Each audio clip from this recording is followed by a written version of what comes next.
ಪ್ರಾಧಿಕಾರದ ಕಾರ್ಯನಿರ್ವಾಹಕ ನಿರ್ದೇಶಕರಾದಂಥ ಎಚ್ ಪ್ರಸನ್ನ ಅವರು ಸರ್, ಕಾರ್ಯಕ್ರಮಕ್ಕೆ ನಿಮಗೆ ಆತ್ಮೀಯ ಸ್ವಾಗತ. ನಮಸ್ಕಾರ.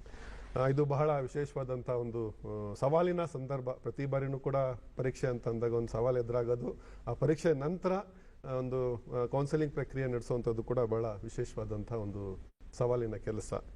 ಸರ್, ಈ ಬಾರಿಯ ವೈಶಿಷ್ಟ್ಯತೆ ಏನು? ಕೆಇಎ ಯಾವ ಒಂದು ವಿಶೇಷ ಉಪಕ್ರಮಗಳನ್ನು ಈ ಬಾರಿ ಒಂದು ಕೌನ್ಸಿಲಿಂಗ್ ಪ್ರಕ್ರಿಯೆಗೆ ವೃತ್ತಿಪರ ಶೈಕ್ಷಣಿಕ ಕೋರ್ಸ್ಗಳ ಒಂದು ಹಂಚಿಕೆಯಲ್ಲಿ ಯಾವ ರೀತಿ ಅನುಸರಿಸ್ತಾ ಇದೆ ಅಂತ? ವಿಶೇಷವಾಗಿ ಕರ್ನಾಟಕ ಪರೀಕ್ಷಾ ಪ್ರಾಧಿಕಾರ ವಿವಿಧ ವೃತ್ತಿಪರ ಕೋರ್ಸುಗಳಿಗೆ ಸೀಟು ಹಂಚಿಕೆಯನ್ನು ಮಾಡುತ್ತೆ. ಈಗಾಗಲೇ ನಾವು CET ಪರೀಕ್ಷೆಯನ್ನು ನಡೆಸಿ ಫಲಿತಾಂಶವನ್ನು ಪ್ರಕಟ ಮಾಡಿದ್ದೀವಿ.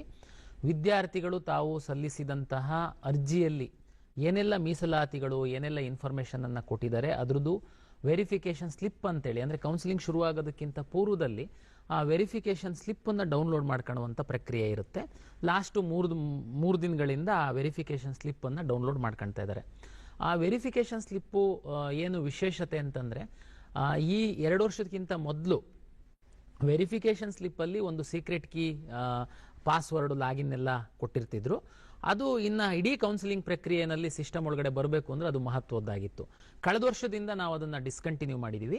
ವೆರಿಫಿಕೇಷನ್ ಸ್ಲಿಪ್ಪಲ್ಲಿ ಆ ಸೀಕ್ರೆಟ್ ಕೀ ಹೊರತುಪಡಿಸಿ ತಾವು ಅರ್ಜಿಯನ್ನು ಸಲ್ಲಿಸಿದಂತಹ ಸಂದರ್ಭದಲ್ಲಿ ತಾವು ನೀಡಿರುವಂತಹ ಎಲ್ಲ ಮಾಹಿತಿ ಅದರಲ್ಲಿರುತ್ತೆ. ಅದು ಏನು ಇಂಪಾರ್ಟೆಂಟ್ ಆಗುತ್ತೆ ಅಂತಂದರೆ, ಉದಾಹರಣೆಗೆ ನಾವು ಕೌನ್ಸಿಲಿಂಗ್ ಆಪ್ಷನ್ ಎಂಟ್ರಿ ನಂತರ ಸೀಟ್ ಅಲಾಟ್ ಮಾಡಬೇಕು ಅಂತಂದರೆ ತಾವು ಏನೆಲ್ಲ, ಉದಾಹರಣೆಗೆ ಕ್ಯಾಸ್ಟ್, SC ST OBC ಸರ್ಟಿಫಿಕೇಟ್ನ ಕೊಟ್ಟಿರ್ತೀರಾ, ಕನ್ನಡ ಮೀಡಿಯಮ್ಮು, ರೂರಲ್ ಹಾಕಿರ್ತೀರಾ. ಮೆಡಿಕಲ್ ಸೀಟನ್ನು ತೆಗೆದುಕೊಳ್ಳುವಂಥ ಸಂದರ್ಭದಲ್ಲಿ ಕರ್ನಾಟಕ ರಾಜ್ಯದಲ್ಲಿ ಲಿಂಗ್ವಿಸ್ಟಿಕ್ ಮೈನಾರಿಟಿ ಮೆಡಿಕಲ್ ಕಾಲೇಜಸ್ ಇದ್ದಾವೆ, ರಿಲಿಜಿಯಸ್ ಮೈನಾರಿಟಿ ಮೆಡಿಕಲ್ ಕಾಲೇಜಸ್ ಇದೆ. ಆ ಕಾಲೇಜ್ಗಳಲ್ಲಿ ನೀವು ಸೀಟ್ ಪಡಿಬೇಕು ಅಂತಂದರೆ ಲಿಂಗ್ವಿಸ್ಟಿಕ್ ಮತ್ತು ರಿಲಿಜಿಯಸ್ ಮೈನಾರಿಟಿ ಸರ್ಟಿಫಿಕೇಟ್ನ ತಾವು ಅರ್ಜಿ ಸಲ್ಲಿಸುವಂಥ ಸಂದರ್ಭದಲ್ಲಿ ಹಾಕಿರಬೇಕು. ಅದು ವೆರಿಫಿಕೇಷನ್ ಆಗಿರಬೇಕು. ಇದೆಲ್ಲ ವೆರಿಫಿಕೇಷನ್ ಸ್ಲಿಪ್ಪಲ್ಲಿ ನಾವು ಡಿಸ್ಪ್ಲೇ ಮಾಡ್ತೀವಿ. ಹಾಗಾಗಿ ವಿದ್ಯಾರ್ಥಿಗಳು ವೆರಿಫಿಕೇಷನ್ ಸ್ಲಿಪ್ಪನ್ನು ಡೌನ್ಲೋಡ್ ಮಾಡ್ಕೊಂಡಂಥ ಸಂದರ್ಭದಲ್ಲಿ ತಾವು ನೀಡಿರುವಂತಹ ಮಾಹಿತಿ ಎಲ್ಲದೂ ಸರಿಯಾಗಿದೆಯಾ ಅನ್ನುವಂಥದ್ದನ್ನು ಅವ್ರು ನೋಡ್ಕೊಳ್ಬೇಕಾಗುತ್ತೆ. ಅದು ಸರಿ ಇಲ್ಲ ಅಂದರೆ ಏನು ಮಾಡಬೇಕು ಅಂತ ವಿದ್ಯಾರ್ಥಿಗಳ ಪ್ರಶ್ನೆ. ಈಗ ಉದಾಹರಣೆಗೆ ಕನ್ನಡ ಮೀಡಿಯಮ್ಮು, ರೂರಲ್ಗೆ ಸಂಬಂಧಪಟ್ಟಂತೆ ಅಂದರೆ ಗ್ರಾಮೀಣ ಮೀಸಲಾತಿ ಕ್ಲೈಮ್ ಮಾಡಿರುವಂಥ ವಿದ್ಯಾರ್ಥಿಗಳು, ಕನ್ನಡ ಮೀಡಿಯಮ್ಮು ಅಲ್ಲಿ ಓದಿರುವಂಥದ್ದೊಂದು ಮೀಸಲಾತಿ ಕ್ಲೈಮ್ ಮಾಡಿರುವಂಥ ವಿದ್ಯಾರ್ಥಿಗಳು ತಮ್ಮ ಕಾಲೇಜಲ್ಲಿ ಮೂಲ ದಾಖಲೆಗಳನ್ನು ತೆಗೆದುಕೊಂಡೋಗಿ ವೆರಿಫಿಕೇಷನ್ ಮಾಡುವಂಥದ್ದಕ್ಕೆ ನಾವು ಹೇಳಿದ್ವಿ. ಅನ್ಫಾರ್ಚುನೇಟ್ಲಿ ಕೆಲವು ವಿದ್ಯಾರ್ಥಿಗಳು ಅದು ವೆರಿಫಿಕೇಷನ್ ಮಾಡಿಲ್ಲ. ಅರ್ಜಿಯಲ್ಲಿ ಎಸ್ ಅಂತಿದೆ, ಆದರೆ ಅವರು ವೆರಿಫಿಕೇಷನ್ ಮಾಡಿಸ್ಕೊಂಡಿಲ್ದಿರೋದ್ರಿಂದ ವೆರಿಫಿಕೇಷನ್ ಸ್ಲಿಪ್ಪಲ್ಲಿ ಅದು ನೋ ಅಂತ ಬಂದಿದೆ. ನಾಳೆ ಕನ್ನಡ ಮೀಡಿಯಂ ತಾವು ಓದಿದ್ರೂ ಸಹ, ಗ್ರಾಮೀಣ ಪ್ರದೇಶದಲ್ಲಿ ತಾವು ಓದಿದ್ರೂ ಸಹ, ಅರ್ಜಿಯಲ್ಲಿ ತಾವು ಹಾಕಿದ್ರೂ ಸಹ ವೆರಿಫಿಕೇಷನ್ ಮಾಡಿಸ್ಕೊಂಡಿಲ್ಲ ಅಂದರೆ ನಮಗೆ ದಾಖಲೆನ ವೆರಿಫಿಕೇಷನ್ ಮಾಡಿಲ್ಲ ಅಂದರೆ ನಾಳೆ ಕನ್ನಡ ಮೀಡಿಯಮ್ಮು ಮತ್ತು ರೂರಲ್ಲಿಗೆ ನಿಗದಿಯಾಗಿರುವಂತಹ ಸೀಟ್ಗಳನ್ನು ನಿಮಗೆ ಹಂಚಿಕೆ ಮಾಡಲ್ಲ. ಅದು ನಾಳೆ ನಿಮಗೆ ಸಮಸ್ಯೆ ಆಗುತ್ತೆ. ಅದು ದಯಮಾಡಿ ಕೆಲವು ವಿದ್ಯಾರ್ಥಿಗಳು, ನಮ್ಮ ಮಾಹಿತಿ ಪ್ರಕಾರ ಒಂದು 2,000 ರಿಂದ 3,000 ವಿದ್ಯಾರ್ಥಿಗಳು ಪ್ರಾಪರ್ ಆಗಿ ವೆರಿಫಿಕೇಶನ್ ಮಾಡಿಸ್ಕೊಂಡಿಲ್ಲ ಅಂತ. ಅವ್ರು ಯಾರಾದ್ರೂ ತಾವು ವೆರಿಫಿಕೇಶನ್ ಸ್ಲಿಪ್ಪಲ್ಲಿ ನೋ ಅಂತ ಬಂದಿದ್ರೆ, ಆದ್ರೆ ನಿಮ್ಮ ಹತ್ರ ಎಲ್ಲ ದಾಖಲೆಗಳಿತ್ತು ಕರೆಕ್ಟಾಗಿ ಅಂತಂದ್ರೆ, ಈ ಹಿಂದೆ ತಮ್ಮ ಕಾಲೇಜಲ್ಲೇ ವೆರಿಫಿಕೇಶನ್ ಮಾಡೋದಕ್ಕೆ ಲಾಸ್ಟ್ 8 ತಿಂಗಳಿಂದ ಅವಕಾಶ ಕೊಟ್ಟಿದ್ವಿ. ತಾವು ಮಾಡ್ಕೊಂಡಿಲ್ಲ, ಬಟ್ ಈಗ ಲಾಸ್ಟ್ ಮೂಮೆಂಟ್ ಅಲ್ಲಿ ನಾವು ಕಾಲೇಜಲ್ಲಿ ಲಾಗಿನ್ ಎಲ್ಲ ಕ್ಲೋಸ್ ಮಾಡಿದೀವಿ. ತಾವು ಅನಿವಾರ್ಯವಾಗಿ ಕೆಇಎ ಆಫೀಸಿಗೆ ಬಂದು ವೆರಿಫಿಕೇಶನ್ ಮಾಡಿಸ್ಕೊಳ್ಬೇಕಾಗತ್ತೆ. ಇದು ನಮ್ಮ ಕೌನ್ಸಿಲಿಂಗ್ ಅಲ್ಲಿ ಭಾಗವಹಿಸುವಂತದ್ದು ಮೊದಲ ಸ್ಟೆಪ್. ಆ ವೆರಿಫಿಕೇಶನ್ ಸ್ಲಿಪ್ ಅಲ್ಲಿ ತಮ್ಮ ರ್ಯಾಂಕ್ ಸಹ ಇರುತ್ತೆ. ಹಾಗಾಗಿ ಅದು ಬಹಳ ಇಂಪಾರ್ಟೆಂಟ್ ಆಗುತ್ತೆ. ತಾವು ಅವಾಗ್ಲೇನೆ ಕೇಳಿದ್ರಿ, ಈ ವರ್ಷ ಏನು ವ್ಯವಸ್ಥೆಗಳನ್ನ ತಾವು ಮಾಡ್ಕೊಂಡಿದ್ದೀರಾ ಅಂತ ಅಂದ್ಕೊಂಡು. ನಾವು ಪಾರದರ್ಶಕವಾಗಿ ಸೀಟು ಹಂಚಿಕೆ ಮಾಡುವಂಥದ್ದಕ್ಕೆ ಸಾಕಷ್ಟು ವ್ಯವಸ್ಥೆಗಳನ್ನ ಕಳೆದ ವರ್ಷ ಇಂಟ್ರೊಡ್ಯೂಸ್ ಮಾಡಿದ್ವಿ. ಈ ವರ್ಷ ಅದನ್ನ ಕಂಟಿನ್ಯೂ ಮಾಡ್ತಾ ಇದೀವಿ. ಏನಪ್ಪಾ ಅದು ಪಾರದರ್ಶಕ ವ್ಯವಸ್ಥೆ ಅಂತಂದ್ರೆ, ನಾನು ಹಿಂದೆ ಹೇಳಿದ್ನಲ್ಲ, ಸೀಕ್ರೆಟ್ ಕೀ, ಲಾಗಿನ್ ಪಾಸ್ವರ್ಡ್ ನ ವೆರಿಫಿಕೇಶನ್ ಸ್ಲಿಪ್ ಅಲ್ಲಿ ಕೊಟ್ಬಿಡ್ತಿದ್ವಿ. ಅದನ್ನ ಅವರು ಬೇರೆಯವ್ರಿಗೆ ಕೊಟ್ಬಿಟ್ಟು ಮಿಸ್ಯೂಸ್ ಆಗ್ತಿತ್ತು. ಅದಕ್ಕೆ ನಾವು ಕಳೆದ ವರ್ಷದಿಂದ ಈ ಬಾರಿ ಸಹ ಅದನ್ನು ಮುಂದುವರಿಸಿದೀವಿ. ತಾವು ರಿಜಿಸ್ಟರ್ ಮಾಡಿರುವಂತ ಮೊಬೈಲಿಗೆ ಪ್ರತಿ ಸಾರಿ ತಾವು ಲಾಗಿನ್ ಆಗಬೇಕು ಅಂದ್ರೆ OTP ಹೋಗುತ್ತೆ. ಜೊತೆಗೆ ತಾವು ಫೇಸ್ ನ ನಮ್ಮ ವೆಬ್ ಕ್ಯಾಮ್ ಅಲ್ಲಿ ತೋರಿಸಿದ್ರೆ, ಫೇಶಿಯಲ್ ರೆಕಗ್ನೈಸೇಷನ್ ಆಧಾರದ ಮೇಲೆ ಯಾವ ಫೇಸು ನೀವು ಅಪ್ಲಿಕೇಶನ್ ಹಾಕುವಂತ ಸಂದರ್ಭದಲ್ಲಿ ಒಂದು ಫೋಟೋ ಅಪ್ಲೋಡ್ ಮಾಡಿದ್ದೀರಾ, ಅದು ಮತ್ತೆ ಈಗ ತಾವು ಲಾಗಿನ್ ಆಗ್ತಾ ಇರೋದು ಇಬ್ರು ಒಬ್ರೇನಾ ಅನ್ನುವಂಥದ್ದನ್ನು ಚೆಕ್ ಮಾಡಿ ನಮ್ದು option entry login portal open ಆಗುತ್ತೆ. ತಂತ್ರಜ್ಞಾನವನ್ನ ಬಳಸಿ ಈ ಅಕ್ರಮಗಳನ್ನ ತಡೆಗಟ್ಟುವಂತದ್ದಕ್ಕೆ ಕೆಇಎ ಅವರು ನಾವು ನೂತನವಾಗಿ ವ್ಯವಸ್ಥೆಯನ್ನ ನಾವು ಪಾರದರ್ಶಕವಾಗಿ, ಬಹಳ ರಚನಾತ್ಮಕವಾಗಿ, ವ್ಯವಸ್ಥಿತವಾಗಿ ಸ್ಟೂಡೆಂಟ್ಸ್ ಯಾರಾದರೂ ವೆರಿಫಿಕೇಷನ್ ಸ್ಲಿಪ್ಪಲ್ಲಿ ನಿಮ್ಗೆ ಏನಾದರೂ ಕರೆಕ್ಷನ್ ಆಗಿದ್ರೆ, ಇಲ್ಲ ನಿಮ್ಮ ರ್ಯಾಂಕ್ ಬಂದಿಲ್ಲ, ನಿಮ್ಮ ಮಾರ್ಕ್ಸ್ ಡಿಸ್ಪ್ಲೇ ಆಗಿಲ್ಲ, ಏನೇ ಒಂದು ತೊಂದರೆ ಆಗಿರಲಿ, ಓಕೆನಾ, ವೆರಿಫಿಕೇಷನ್ ಸ್ಲಿಪ್ ಅಂತ ಅಷ್ಟೇ ಹೇಳ್ತಾ ಇಲ್ಲ, ನಿಮ್ಮ KE ಅಪ್ಲಿಕೇಶನ್ ಆಗಿರಲಿ, ಯಾವುದೇ ಒಂದು ರೀತಿಯ ನಿಮ್ಮ ಏನಂತಂದರೆ ಅಪ್ಲಿಕೇಶನು ವೆರಿಫಿಕೇಷನ್ ಕ್ಲಿಪ್ಪು ಏನೋ ಒಂದು ಎಡಿಟ್ ಮಾಡಿಸ್ಕೊಳ್ಳೋದು ಅಂದರೆ ಇವಾಗ ಎಲ್ಲೂ ಎಡಿಟ್ ಮಾಡಿಸ್ಕೊಳ್ಳೋಕೆ ಚಾನ್ಸ್ ಇಲ್ಲ. ಬರೀ KE ಆಫೀಸ್ಗೆ ಹೋಗ್ಬಿಟ್ಟು ನೀವು ಎಡಿಟ್ ಮಾಡಿಸ್ಕೊಳ್ಬೋದು. ವೆರಿಫಿಕೇಷನ್ ಸ್ಲಿಪ್ ಇಶ್ಯೂ ಇರೋರು ಸ್ಲಾಟ್ ಬುಕ್ ಮಾಡಿಕೊಂಡು KE ಆಫೀಸ್ಗೆ 19th ಜೂನ್ವರೆಗೂ ಬರೋಕ್ಕೆ ಹೇಳಿದ್ದಾರೆ. ಬಟ್ ನೀವೇನಾದರೂ ಸ್ಲಾಟ್ ಬುಕ್ ಮಾಡಿಲ್ಲ, ನಿಮ್ಗೆ ಅದ್ರ ಬಗ್ಗೆ ಮಾಹಿತಿ ಇರಲಿಲ್ಲ ಅಂದರೂ ಪರವಾಗಿಲ್ಲ, ನೀವು KE ಆಫೀಸ್ ಮಲ್ಲೇಶ್ವರಂನಲ್ಲಿರೋ ಬೆಂಗಳೂರಿಗೆ ಹೋಗಿ ಅಲ್ಲಿ ಹೋದಾಗ ಅವ್ರು ಏನೂ ಕೇಳೋದಿಲ್ಲ, ನಿಮಗೆ ಸ್ಲಾಟ್ ಏನಕ್ಕೆ ಬುಕ್ ಮಾಡಿಲ್ಲ ಅದೇನು ಕ್ವಶನ್ಸ್ ಕೇಳೋದಿಲ್ಲ. ನಿಮ್ಮ ವೆರಿಫಿಕೇಷನ್ ಸ್ಲಿಪ್ಪಲ್ಲಿ ಏನು ಇಶ್ಯೂ ಇದೆ ಅದನ್ನು ಕರೆಕ್ಟ್ ಮಾಡ್ತಾರೆ. ಕನ್ನಡ ಮೀಡಿಯಮು, ರೂರಲ್ಲು, ಇಲ್ಲ ನಿಮ್ಮ ರ್ಯಾಂಕೇ ಬಂದಿಲ್ಲ, ನಿಮಗೆ ವೆರಿಫಿಕೇಷನ್ ಸ್ಲಿಪ್ಪೇ ಡೌನ್ಲೋಡ್ ಆಗ್ತಿಲ್ಲ, ಏನೇ ಒಂದು A to Z ಇಶ್ಯೂ ಇದ್ರೂ ಕೂಡ ಕ್ಲಿಯರ್ ಆಗುತ್ತೆ. ಸೊ ಬೇಗ ನೀವು ಬೆಂಗಳೂರು KE ಆಫೀಸ್ಗೆ ಹೋಗಿ. ಕಾಲೇಜ್ ಅಣ್ಣಾಗೆ ಯೂಟ್ಯೂಬ್ ಚಾನಲ್ ಸಬ್ಸ್ಕ್ರೈಬ್ ಆಗಿಲ್ಲ ಅಂತಂದರೆ ಸಬ್ಸ್ಕ್ರೈಬ್ ಆಗಿರಿ. ನಾವು ನಿಮಗೆ ಲೈವ್ ಆಪ್ಷನ್ ಎಂಟ್ರಿ ಹೇಗೆ ಮಾಡೋದನ್ನು ಹೇಳ್ಕೊಡ್ತೀವಿ, ಮತ್ತು ಮಾಕ್ ಅಲಾಟ್ಮೆಂಟ್ ಹೇಗೆ, ಪ್ರೀ ರೌಂಡ್ ಅಂತ ಬಂದಿದೆ ಈ ವರ್ಷ, ಪ್ರೀ ರೌಂಡ್ ಹೇಗೆ ಎಲ್ಲನೂ ಕ್ಲಿಯರಾಗಿ ಹೇಳ್ತೀವಿ. ವಿಡಿಯೋ ಇನ್ನೂ ಇದೆ, ಕಂಟಿನ್ಯೂ ಆಗಿ ನೋಡ್ತಾ ಹೋಗಿ, ಸರಿನಾ? ಇಟ್ಟಿರುವಂಥದ್ದು ಅಂತ. ಎಸ್ ಸರ್, ಈಗ ಪ್ರತಿ ಬಾರಿನೂ ಕೂಡ ಕಂಬೈನ್ಡ್ ಒಂದು ಕೌನ್ಸಿಲಿಂಗ್ ಆಗ್ತಾ ಇತ್ತು. ಈ ಬಾರಿ ಒಂದು ವಿಶಿಷ್ಟವಾದ ಪರಿಸ್ಥಿತಿ ನಿರ್ಮಾಣ ಆಗಿದೆ. ಇದು ವಿದ್ಯಾರ್ಥಿಗಳಲ್ಲೂ ಪೋಷಕರಲ್ಲೂ ಒಂದು ರೀತಿಯ ಆತಂಕ, ಕಳವಳ ಇರುವಂಥದ್ದು ಸಹಜ. ಸೊ ಈ ಒಂದು ಕಂಬೈನ್ಡ್ ಈ ಒಂದು ಪರಿಸ್ಥಿತಿಯಿಂದ ಈ ಬಾರಿ ವಿಶೇಷವಾದ ಒಂದು ಹಂತದಲ್ಲಿದ್ದೇವೆ. ಏನ್ ಸರ್, ಏನು ಉಪಕ್ರಮಗಳು ಕೈಗೊಂಡಿದ್ದೀರಾ ಅಂತ? ಇಡೀ ದೇಶದಲ್ಲೇನೆ ಕರ್ನಾಟಕ ರಾಜ್ಯ ಕೌನ್ಸಿಲಿಂಗ್ ವ್ಯವಸ್ಥೆನಲ್ಲಿ ಫೇಮಸ್. ಅಂದ್ರೆ ಬೇರೆ ಈಗ ಉದಾಹರಣೆಗೆ ಅಕ್ಕಪಕ್ಕದ ರಾಜ್ಯಗಳು ತಗೊಂಡ್ರೆ ಅವರು ಇಂಜಿನಿಯರಿಂಗ್ ಸಪರೇಟ್ ಕೌನ್ಸಿಲಿಂಗ್ ಮಾಡ್ತಾರೆ, ಮೆಡಿಕಲ್ ಬೇರೆ, ಫಾರ್ಮ್ ಸೈನ್ಸ್ ಎಲ್ಲ.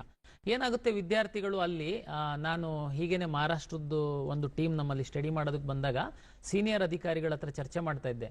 ನೀವು ಫಸ್ಟ್ ಇಂಜಿನಿಯರಿಂಗ್ ಮಾಡ್ತೀರಾ, ಅಲ್ಲಿ ತಗೊಳ್ತಾರೆ, ಆಮೇಲೆ ಮೆಡಿಕಲ್ ಶುರುವಾಗುತ್ತೆ, ಬಿಟ್ಟು ಹೋಗ್ತಾರೆ, ಏನ್ ಮಾಡ್ತಾರೆ, ನಾವೇನ್ ಮಾಡ್ಲಿಕ್ಕಾಗಲ್ಲ ಅಂತ ಅಷ್ಟು ಸಿಂಪಲ್ ಆನ್ಸರ್ ಆಗಿ, ಅಂದ್ರೆ ಆ ಥರದ ವ್ಯವಸ್ಥೆ. ಬಟ್ ಆದ್ರೆ ಕರ್ನಾಟಕದಲ್ಲಿ ಎಷ್ಟು ಬ್ಯೂಟಿಫುಲ್ ಆಗಿ ಡಿಸೈನ್ ಮಾಡಿದ್ದಾರೆ ನಮ್ಮ ಹಿಂದಿನ ಅಧಿಕಾರಿಗಳು, ಸರ್ಕಾರ ಅಂತಂದ್ರೆ medical, dental, AYUSH, engineering, farm science, veterinary science, D pharma, B pharma ಎಲ್ಲ.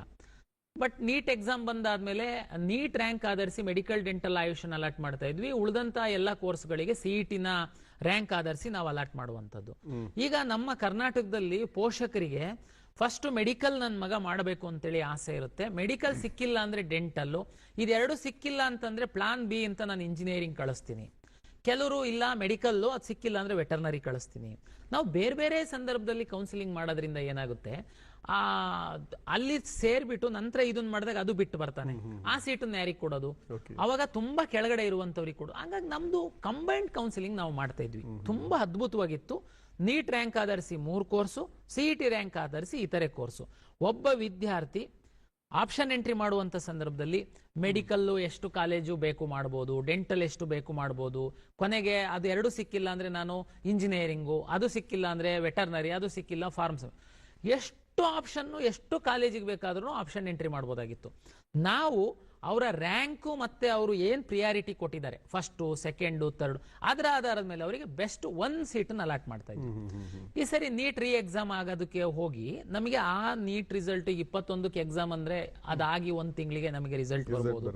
ಅದಾದ್ಮೇಲೆ ಮೆಡಿಕಲ್, ಡೆಂಟಲ್, ಆಯುಷ್ದು ಟೈಮ್ ಟೇಬಲ್ ಬರುತ್ತೆ.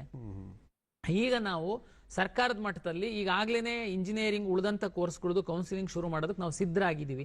ಹಾಗಾಗಿ ಈ ಮೊದಲ ಬಾರಿಗೆ ನೀಟ್ ರ್ಯಾಂಕ್ ಆಧರಿಸಿ ಹಂಚಿಕೆ ಮಾಡುವಂತದ್ದನ್ನ ಪ್ರತ್ಯೇಕವಾಗಿ, CET ರ್ಯಾಂಕ್ ಪ್ರತ್ಯೇಕವಾಗಿ ಮಾಡಬೇಕು ಅಂತ ತೀರ್ಮಾನ ಮಾಡಿದ್ದಾರೆ.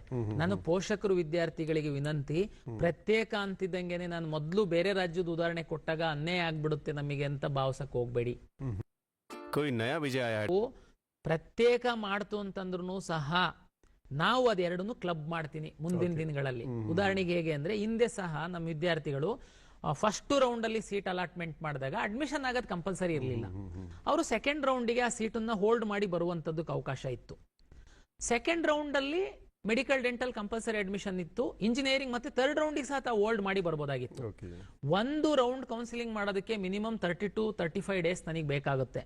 ಉದಾಹರಣೆಗೆ ನಾನು ಮೆಡಿಕಲ್, ಡೆಂಟಲ್, ಆಯುಷನ್ ಬಿಟ್ಟು ನಾನು ಸೋಮವಾರ ನಾನು ಆಪ್ಷನ್ ಎಂಟ್ರಿ ಶುರು ಮಾಡಿದೆ ಅಂತಂದ್ರೂ ಇಮ್ಯಾಜಿನ್ ಮಾಡಿ ನೀವು, ನಮ್ದು 1 ರೌಂಡ್ ಮುಗಿದ ಅಡ್ಮಿಷನ್ ಆಗುವಂತದ್ದಕ್ಕೇನೆ 1.5 ತಿಂಗಳಾಗುತ್ತೆ.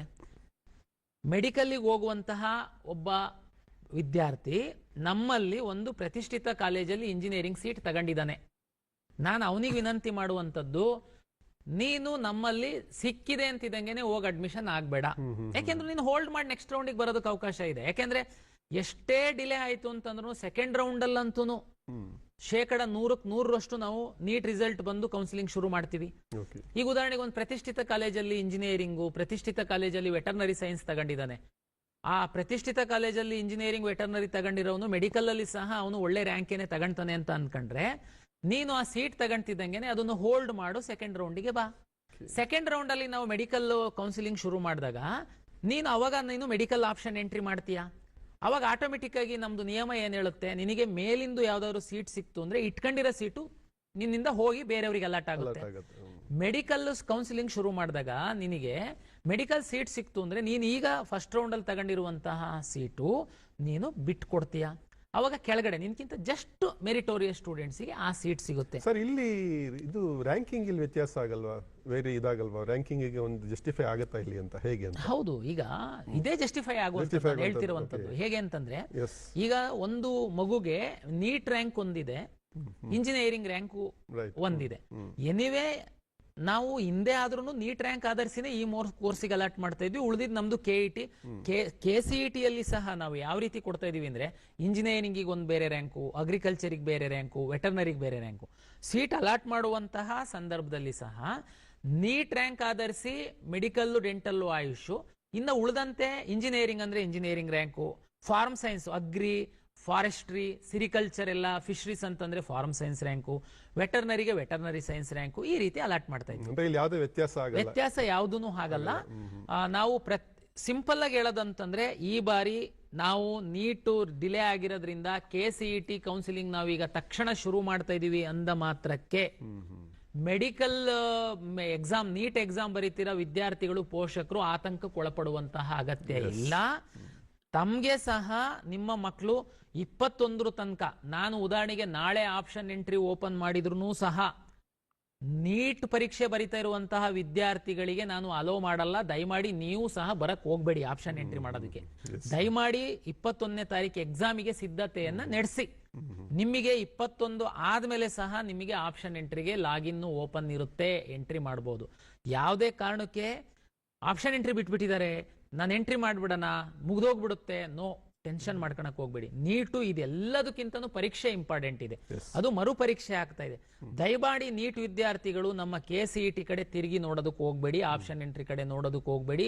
21ನೇ ತಾರೀಕು ಪರೀಕ್ಷೆಗೆ ಮಾತ್ರ ಫೋಕಸ್ ಮಾಡಿ. 22ನೇ ತಾರೀಕಿಂದ ತಾವು ಆಪ್ಷನ್ ಎಂಟ್ರಿ ಮಾಡುವ. ಬಹಳ ಕ್ಲಿಯರ್ ಆಗಿದೆ ಸರ್, ಬಹಳ ಸ್ಪಷ್ಟವಾಗಿ ಹೇಳಿದ್ದಾರೆ ಎಲ್ಲ ವಿದ್ಯಾರ್ಥಿಗಳಿಗೂ. ತುಂಬಾ ಜನ ನಿಮ್ ಜೊತೆ ಮಾತಾಡಬೇಕು ಅಂತ ತುಂಬಾ ಸಂದೇಹಗಳಿದ್ದಾವೆ, ಪ್ರಶ್ನೆಗಳಿದ್ದಾವೆ. ಈಗ ಕುಂದಾಪುರಿಂದ ಪ್ರಸಾದ್ ಅವರು ಕರೆ ಮಾಡಿದ್ದಾರೆ. ಹಲೋ,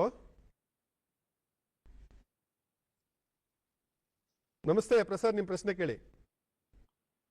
ಸರ್, ಪ್ರತಿ ವರ್ಷ ಫಸ್ಟ್ ರೌಂಡ್ ಗಿಂತ ಈ ವರ್ಷ ಪ್ರೀ ರೌಂಡ್ ಅಲ್ಲಿ ಏನ್ ಡಿಫರೆನ್ಸ್ ಸರ್? ನೋಡಿ, ನಾವು ಪ್ರೀ ರೌಂಡ್ ಮತ್ತೆ ಫಸ್ಟ್ ರೌಂಡ್ ಏನ್ ವ್ಯತ್ಯಾಸ ಅಂತಂದ್ರೆ, ತಮ್ಗೆಲ್ಲ ಗೊತ್ತಿದೆ, ನೀಟು ರೀ ಎಕ್ಸಾಮು ಅನೌನ್ಸ್ ಆಗಿ ತುಂಬಾ ದಿವಸ ಆಗೋಯ್ತು. ಕಳೆದ ತಿಂಗಳಲ್ಲೇ 3ನೇ ತಾರೀಕಿನ ಎಕ್ಸಾಮ್ ಆಗಿ ರೀ ಅನೌನ್ಸ್ ಆಯ್ತು. ನಮ್ದು ಉಳಿದಂಥದ್ದು ಎಲ್ಲದೂ ನಮಗೆ ಸೀಟ್ ಮ್ಯಾಟ್ರಿಕ್ಸು, ನಮ್ದು ರಿಸಲ್ಟ್ ಎಲ್ಲ ರೆಡಿ ಇದ್ದು, ನಾನು ಇಮಿಡಿಯೇಟ್ಲಿ ಕೌನ್ಸಿಲಿಂಗ್ ಶುರು ಮಾಡ್ತು ಅಂತಂದ್ರೆ, ನಾನು ನೀಟ್ ರಿಸಲ್ಟ್ ಬಂದು ನೀಟ್ ಮಕ್ಕಳನ್ನ ಮೇಕಪ್ ಮಾಡಬೇಕು ಅಂದ್ರೆ, ನನ್ನ ಸಿಸ್ಟಮ್ ಒಳಗಡೆ ತಗೊಳ್ಬೇಕು ಅಂತಂದ್ರೆ ಸಾಕಷ್ಟು ಸಮಯ ಇರ್ತಿತ್ತು. ಹಾಗಾಗಿ ನಾನು ಪ್ರೀ ರೌಂಡ್ ಮಾಡುವಂಥದ್ದಕ್ಕೆ ಒಂದು ತೀರ್ಮಾನ ಮಾಡಿದ್ವಿ. ಏನಪ್ಪ ಪ್ರೀ ರೌಂಡ್ ಅಂತಂದ್ರೆ, ತಮ್ಗೆಲ್ಲ ಗೊತ್ತಿರಬೇಕು, ಈ ಆನ್ಲೈನ್ ಕೌನ್ಸಿಲಿಂಗ್ ಇಂತ ಪೂರ್ವದಲ್ಲಿ ಪ್ರೀ ರೌಂಡ್ ಮಾಡ್ತಾ ಇದ್ರು. ಸಿಂಪಲ್ ನಾನು ಹೇಳುವಂಥದ್ದು ತಮ್ಗೆ ಅರ್ಥ ಆಗುವಂತೆ ಅಂದ್ರೆ, ಉದಾಹರಣೆಗೆ ನಿಮ್ಮ ಚಾಯ್ಸು ನೀಟ್ ಹೊರತುಪಡಿಸಿರುವಂತ ವಿದ್ಯಾರ್ಥಿಗಳದು ಟಾಪ್ ಕಾಲೇಜಲ್ಲಿ ಒಂದು ಇಂಜಿನಿಯರಿಂಗ್ ಕಂಪ್ಯೂಟರ್ ಸೈನ್ಸ್ ಮಾಡಬೇಕು, ಇಲ್ಲ ವೆಟರ್ನರಿ ಕಾಲೇಜು ಬೆಂಗಳೂರಲ್ಲಿ ನಾನು ವೆಟರ್ನರಿ ಮಾಡಬೇಕು. ನೀವು ನನ್ನ ಆಪ್ಷನ್ ಎಂಟ್ರಿ ಓಪನ್ ಮಾಡಿದ್ರೆ ನೀವು ಫಸ್ಟ್ ಆಪ್ಷನ್ನೇ ಬೆಂಗಳೂರು ವೆಟರ್ನರಿ ಕಾಲೇಜ್ ಹಾಕಿದ್ದೀರಾ, ಫಸ್ಟ್ ಆಪ್ಷನ್ನೇ ನೀವು ಯಾವುದೋ ಟಾಪ್ ಇಂಜಿನಿಯರಿಂಗ್ ಕಾಲೇಜ್ ಹಾಕಿದ್ದೀರಾ. ಓಕೆ, ನಾಳೆ ನಾನು ರಿಸಲ್ಟ್ ಅನ್ನು ಪಬ್ಲಿಷ್ ಮಾಡ್ತೀನಿ, ನಿಮಗೆ ಅದೇನೇ ಸಿಕ್ಕಿದೆ, ನಿಮ್ಮನ್ನ ನನ್ನ ಸಿಸ್ಟಮ್ ಇಂದ ನಿಮ್ಮನ್ನ ಹೊರಗಡೆ ಕಳಿಸ್ಬೇಕು ನಾನು. ಅದಕ್ಕೋಸ್ಕರ ಪ್ರೀ ರೌಂಡ್ ಏನು ಅಂದ್ರೆ, 100% ನನಗೆ ಈ ರೌಂಡ್ ಅಲ್ಲಿ ಸಿಕ್ಕಿರುವಂತಹ ಸೀಟು ಇಷ್ಟ ಇದೆ, ನಾನು ಕಾಲೇಜಿಗೆ ಹೋಗಿ ಅಡ್ಮಿಷನ್ ಆಗ್ತೀನಿ ಎನ್ನುವಂಥದ್ದು. ಇಂಥ ವಿದ್ಯಾರ್ಥಿಗಳು ನನ್ನ ಒಂದು ಇಂದಿನ ಒಂದು ಅನುಭವದಲ್ಲಿ ನಮ್ಮ ಡಾಟಾ ಪ್ರಕಾರ 15-20% ವಿದ್ಯಾರ್ಥಿಗಳು ಇರ್ತಾರೆ. ನಿಮ್ಗಳನ್ನ ನಮ್ಮ ಸಿಸ್ಟಮ್ ಇಂದ ಹೊರಗಡೆ ಕಳಿಸ್ಬೇಕು, ನಾನು ಕಾಲೇಜಿಗೆ ಕಳಿಸ್ಬೇಕು. ಅದಕ್ಕೋಸ್ಕರ ಪ್ರೀ ರೌಂಡ್ ಮಾಡುವಂಥದ್ದಕ್ಕೆ ನಾವು ಪ್ಲಾನ್ ಮಾಡಿದ್ವಿ. ಏನಂತಂದ್ರೆ, ಈಗ ನಾನು ಹೇಳಿದ್ನಲ್ಲ, ಟಾಪ್ ವೆಟರ್ನರಿ ಸಿಕ್ಕಿದೆ, ನೀವು ದುಡ್ಡು ಕಟ್ರಿ ಕಾಲೇಜಿಗೆ ಹೋಗಿ ಅಡ್ಮಿಷನ್ ಆಗ್ರಿ, ನಮ್ಮ ಸಿಸ್ಟಮ್ ಇಂದ ಮುಗ್ದು ಹೋದ್ರಿ ನೀವು ಹೊರಗಡೆ. ಸರ್ ಮತ್ತೆ ಉಳಿದವರಿಗೆ ನಾನು ಮುಂದೆ ಪ್ರಶ್ನೆ ಕೇಳೋರಿಗೆ ಈಗಲೇ ಕ್ಲಾರಿಫೈ ಮಾಡೋದಾರೆ. ಸರ್ ಈಗ ಫಸ್ಟ್ ಪ್ರೀ ರೌಂಡ್ ಅಲ್ಲಿ ನನಗೆ ಸೀಟ್ ಸಿಕ್ಕಿದೆ, ಅದನ್ನ ನಾನು ಹೋಲ್ಡ್ ಮಾಡ್ಕೊಂಡು ಫಸ್ಟ್ ರೌಂಡಿಗೆ ಬರ್ಬೋದಾ? ಇಲ್ಲ ಸರ್, ಇದು ಅನ್ನೇ ಅಲ್ವಾ, ಹೆಂಗೆ ಸರ್ ಹೋಲ್ಡ್ ಮಾಡ್ಕೊಂಡು ಬರೋ, ನಮಗೆ ಸಿಕ್ಕಿರೋದು ಏನು ಗ್ಯಾರಂಟಿ ಸರ್? ನೋಡಿ ದಯಮಾಡಿ ಅರ್ಥ ಮಾಡ್ಕೊಳ್ಳಿ, ಈ ರೌಂಡ್ ಅಲ್ಲಿ ನಾವು ಮೆಡಿಕಲ್ಲು, ಡೆಂಟಲ್ಲು, ಆಯುಷ್ ಕರ್ನಾಟಕದಲ್ಲೇನೆ 10,500 11,000 ಸೀಟ್ ಇದೆ. ಶೇಕಡ 4,500 ಗೌರ್ಮೆಂಟ್ ಸೀಟ್ಗಳನ್ನೇ ನಮಗೆ ಸಿಗುತ್ತೆ. ಗೌರ್ಮೆಂಟ್ ಮೆಡಿಕಲ್ ಕಾಲೇಜು ಮತ್ತೆ ಈ ಪ್ರೈವೇಟ್ ಕಾಲೇಜಲ್ಲಿರುವಂತಹ ಸೀಟ್ಗಳೆಲ್ಲ. ಇಷ್ಟು ವಿದ್ಯಾರ್ಥಿಗಳು ಸಹ ಈಗ ನಮಗೆ ಭಾಗವಹಿಸಿರ್ತಾರೆ. ಅಂದ್ರೆ ನೆಕ್ಸ್ಟ್ ರೌಂಡಿಗೆ ಅವರೆಲ್ಲ ಹೊರಗಡೆ ಹೋಗ್ತಾರೆ ಅಂತಂದ್ರೆ ನಿಮಗೆ ಇನ್ನೂ ಉತ್ತಮವಾದಂತಹ ಸೀಟೇ ಸಿಗುತ್ತೆ. ಹಾಗಾಗಿ ನೀವು ಹೋಲ್ಡ್ ಮಾಡುವಂತ ಅಗತ್ಯ ಇಲ್ಲ. ಪ್ರೀ ರೌಂಡ್ ಅಲ್ಲಿ ನನಗೆ ಸಿಕ್ಕಿರುವಂತ ಸೀಟು ಶೇಕಡ 100ರಷ್ಟು ನನಗೆ ತೃಪ್ತಿ ಆಗಿದೆ, ನಾನು ಹೋಗಿ ಕಾಲೇಜಿಗೆ ಅಡ್ಮಿಷನ್ ಆಗ್ತೀನಿ ಅಂತ ಅನ್ನುವಂಥವ್ರಿಗೆ 2-3 ಡೇಸ್ ನಾನು ಆಪ್ಷನ್ ಕೊಡ್ತೀನಿ, ಫೀಸ್ ಕಟ್ಟಿ ಹೋಗಿ ಅಡ್ಮಿಷನ್ ಆಗಿ. ಇನ್ನು ಉಳಿದಂಥವ್ರು ದಯಮಾಡಿ ನೀವೇನೂ ಮಾಡುವ ಅಗತ್ಯ ಇಲ್ಲ, ನಮ್ಮ ಕೌನ್ಸಿಲಿಂಗ್ ಸಿಸ್ಟಮ್ ಒಳಗಡೆ ಇರ್ತೀರಾ, ತಾವು ಫಸ್ಟ್ ರೌಂಡಿಗೆ ಬರ್ತೀರಾ. ಫಸ್ಟ್ ರೌಂಡ್ ಅಲ್ಲಿ ಸರ್, ಫಸ್ಟ್ ರೌಂಡ್ ಅಲ್ಲಿ ಎಲ್ಲಿ ಮೆಡಿಕಲ್ ಬರುತ್ತೆ, ಓಕೆ ತೊಂದರೆ ಇಲ್ಲ, ಸೆಕೆಂಡ್ ರೌಂಡ್ ಅಲ್ಲಂತೂ ಬಂದೇ ಬರುತ್ತೆ. ಫಸ್ಟ್ ರೌಂಡ್ ಅಲ್ಲಿ ಸಹ ನಿಮಗೆ ಒಳ್ಳೆ ಸಿಕ್ಕಿಲ್ಲ, ನಿಮಗೆ ಕಂಪಲ್ಸರಿ ಅಡ್ಮಿಷನ್ ಏನಿಲ್ಲ, ಫಸ್ಟ್ ರೌಂಡ್ ಅಲ್ಲಂತೂ ನಾವು ಹೋಲ್ಡ್ ಮಾಡೋದಕ್ಕೆ ಹೇಳ್ತೀವಿ. ಮತ್ತೆ ಈ ಬಾರಿ ನಾವು ಫಸ್ಟ್ ರೌಂಡ್ ಅಲ್ಲೇನೆ ಈ ವಿಶೇಷ ಕೆಟಗರಿಗಳದನ್ನು ಡಿಕೆಟಗರೈಸೇಷನ್ ಮಾಡಿ ಮ್ಯಾಕ್ಸಿಮಮ್ ಸೀಟನ್ನು ನಾವು ಅಲ್ಲಿ ಅಲಾಟ್ ಮಾಡ್ತೀವಿ. ಫಸ್ಟ್ ರೌಂಡ್ ಅಲ್ಲಿ ಹೋಲ್ಡ್ ಮಾಡಕ್ಕೆ ಹೇಳಿ ಸೆಕೆಂಡ್ ರೌಂಡಿಗೆ ಬರೋದಕ್ಕೆ ಹೇಳ್ತೀವಿ. ಅವಾಗಂತೂ ಮೆಡಿಕಲ್ ಬಂದು ಇವರು ಹೊರಗಡೆ ಹೋಗ್ತಾರೆ, ನಿಮಗೆ ಬೆಸ್ಟ್ ಸೀಟು ಅಪ್ಗ್ರೇಡೇಷನ್ ಆಗುತ್ತೆ.